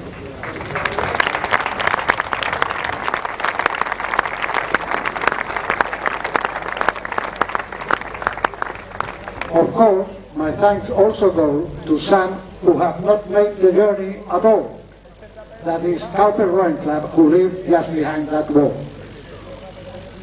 They are always ready to cross swords with us, but the friendship is invaluable.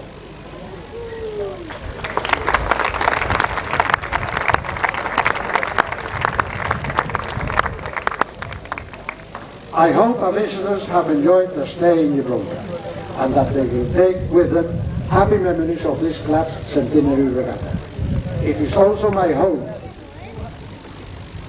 that bonds of friendship will have been strengthened in some cases, started in others, and that our friendship, as sportsmen as well as personally, shall continue to prosper. Thank you very much.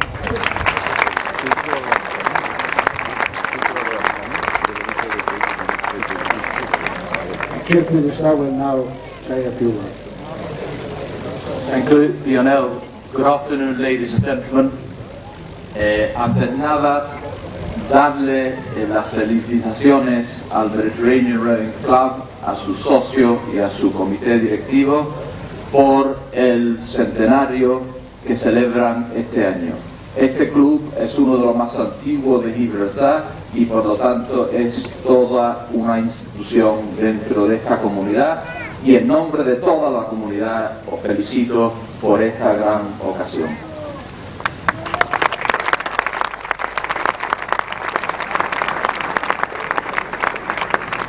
Los que hemos servido en comités de clubs sabemos que es una labor difícil, casi siempre criticada demasiado y muy pocas gracias al final. Y por lo tanto yo creo que hay que reconocer el gran trabajo, el gran esfuerzo que han invertido los miembros del comité del MED, sus ayudantes y todos los socios que han participado para poder asegurar que este día fuera el gran éxito que ha sido. Yo sé, porque llevan 4 meses hablando con el gobierno, con los sponsors, organizando, haciendo todos los arreglos, que hay una serie de señores y de señoras que llevan 4 meses, trabajando casi sin parar para que esto fuera posible, y yo creo que las gracias las tienen aquí en 2 sentidos. Primero, el que las regatas hayan sido el éxito que han sido, y segundo, el apoyo tan masivo que han recibido de los socios con su presencia apoyando el club en este día. Yo creo que también se merece el comité las felicitaciones por eso.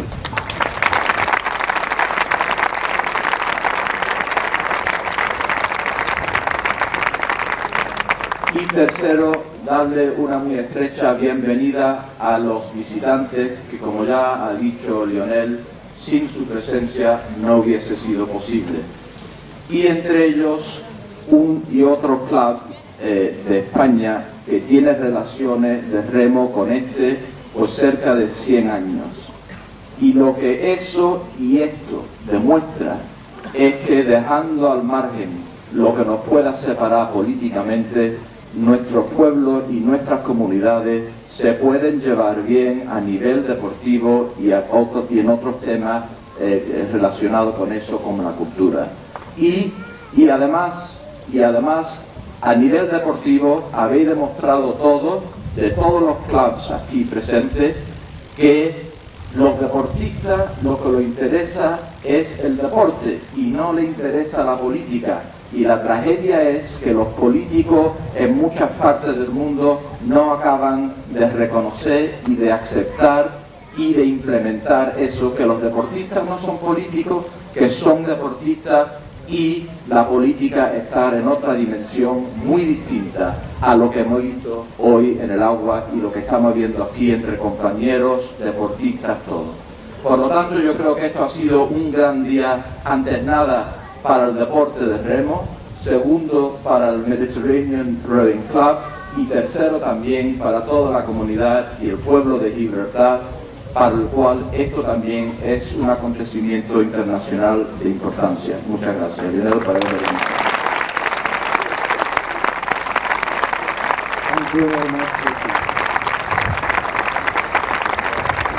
Good afternoon, ladies and gentlemen. We will proceed with the presentations of trophies. Our first race or final was yesterday, and it was women under 18 combined. I would like Mrs. Balestrino to present the trophies, please.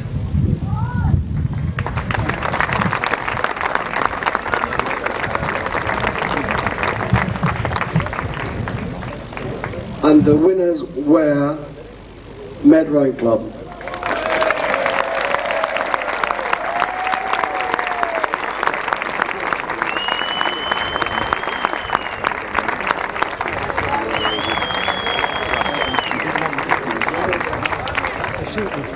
And this, of course, to Cathal, if I can just cut in there, the only final that was held yesterday evening, I believe. Yes, that's correct, Joe. It was held yesterday to give the girls a bit of extra competition that has come from abroad.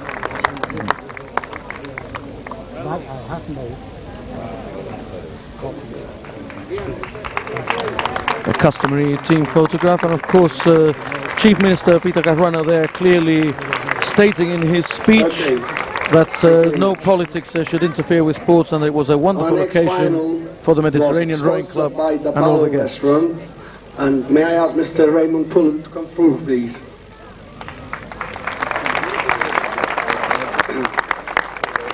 This was men under 16, and it was won by MRC.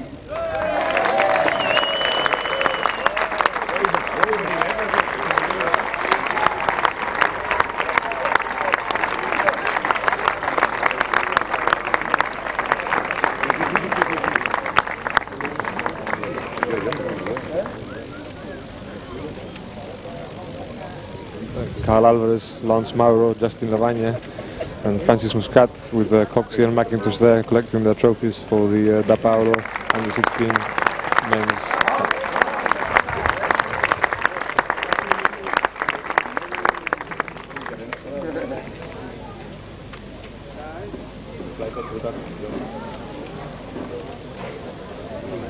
Thank you. Thank you, Mr. Boone. Okay, our next event was sponsored by Queensway Key Marina, and it was a women under 16. May I have Mrs. Griffin?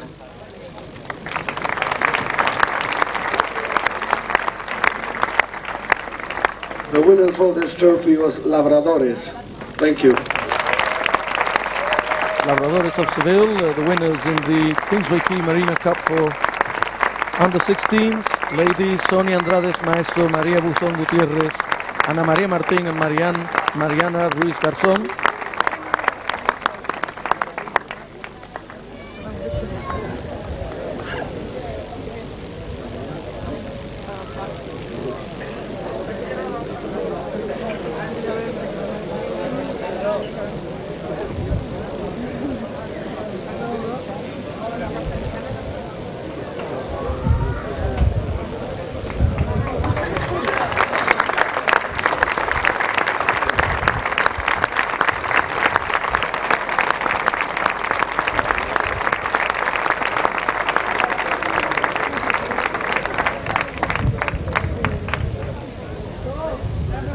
Thank you.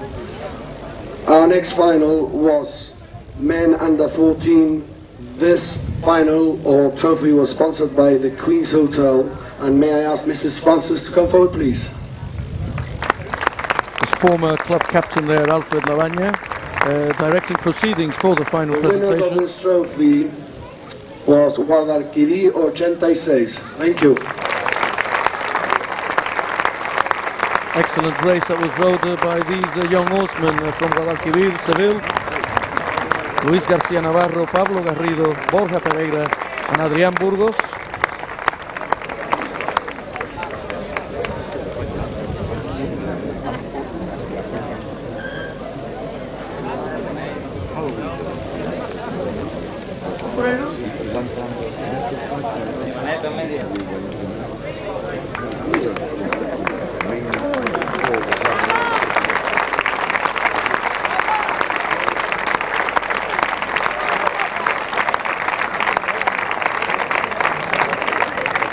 Before I carry on with the presentation, I would like to ask the representative of Stakis International Casino to come forward, please. Okay. Our next final was sponsored by Healthwise Stores, and it was a women's senior category. May I have Mrs. Valentine, please? The winners of this event, Med Rowing Club ladies. They'll be coming up to collect the trophy in a moment. The winners of this trophy was MRC, Met Rowing Club. Thank you. Laura Balestrino, Kristin Haviland, Jeda Figueras and Natalie Ward. Jeda Figueras there collecting the trophy on behalf of MRC. The Laura Balestrino coming up, Natalie Wall. And Christine Haviland now coming into the picture. The mother, Mrs. Ballantyne there, handing over the trophy, with Coxey and McIntosh completing the crew.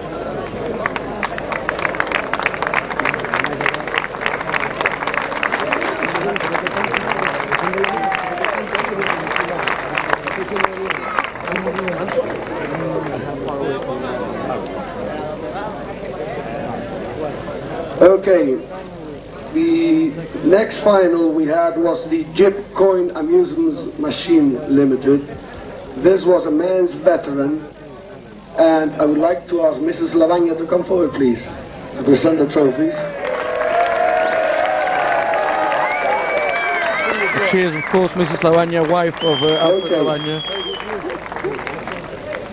The winner of this trophy was a club from Huelva. May we have you here, please? Real Club Marítimo de Huelva, in fact.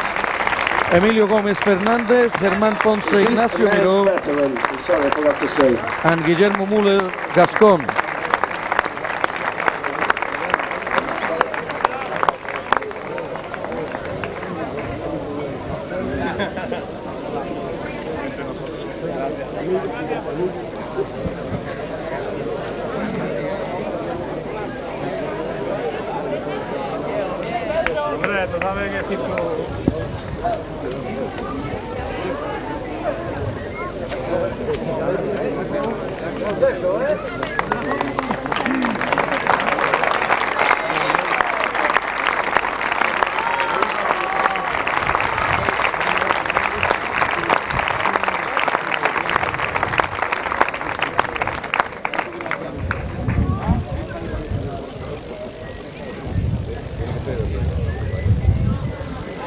Our next final was sponsored by Stakis International Casino.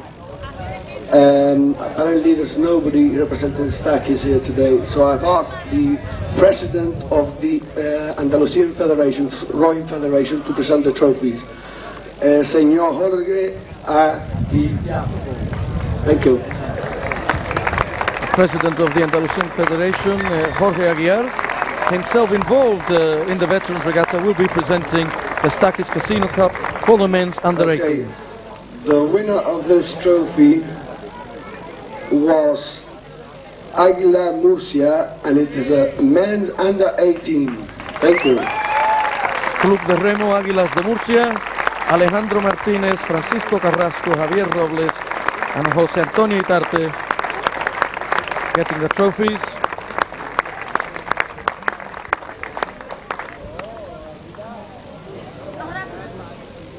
Just a couple more presentations to go.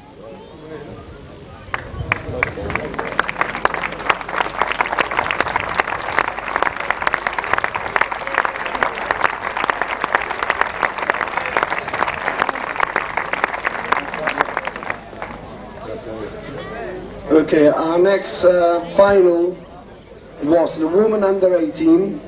This was sponsored by SEER Construction Limited. May I ask Mr. Charlie Garcia to come forward, please? Thank you.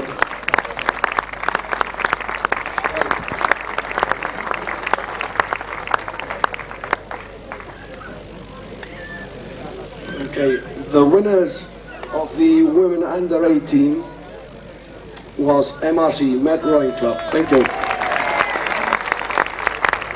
The Med ladies, Laura Balestrino, Natalie Wall, Stephanie Rodriguez and Chantal Ignacio receiving the SEEP Cup from Mr. Charlie Garcia. Coxed by Joey Alves, who of course has borne the brunt of most of the Med boats today with Ian McIntosh.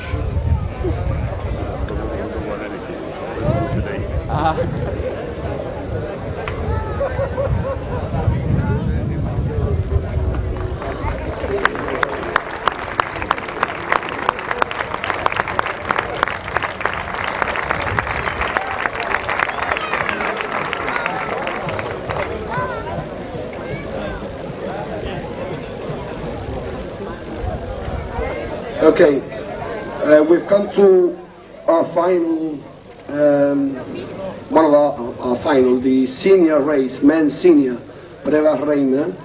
This cup has been donated by Barclays Bank. It is a challenge cup. We had the Commonwealth Games Regatta, Stuart rowed in the lightweight single scull.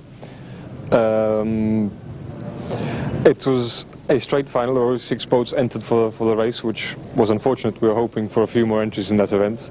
The winner was the Australian sculler, who will be representing Australia at the World Championships and is aiming for qualification for the Olympics next year. And he came in 7 minutes 11 seconds over a 2,000 meter course. Stuart came in 6th in 7:30, so he was only 19 seconds behind the winner, which is quite good by our standards. Normally we've been 19 seconds behind the 5th placed crew. And he only came in 5 seconds behind the Canadian, who was 5th. This Canadian sculler actually represented Canada in the World Championships in 1994, which is when we were there last time as well, and has been doing so since and will be doing it again this year. So I think all in all, it's a very good performance by Stewart. As you've mentioned, they're 6th in the final in the one-off race.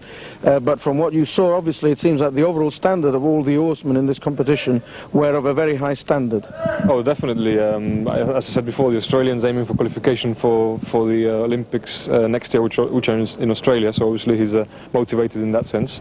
And the Canadian was rowing at home and will be rowing at the Worlds this year. Apart from that, there was the Northern Ireland Scala who came in second. Scotland and England were the other 3 crews, and they came in before the Canadian, in fact, who came 5th. So everything pretty good on that score, but the City Forest Championships, I believe, somewhat disappointing, but through no fault of Stuart's participation. Could you tell us a little bit of what went on there?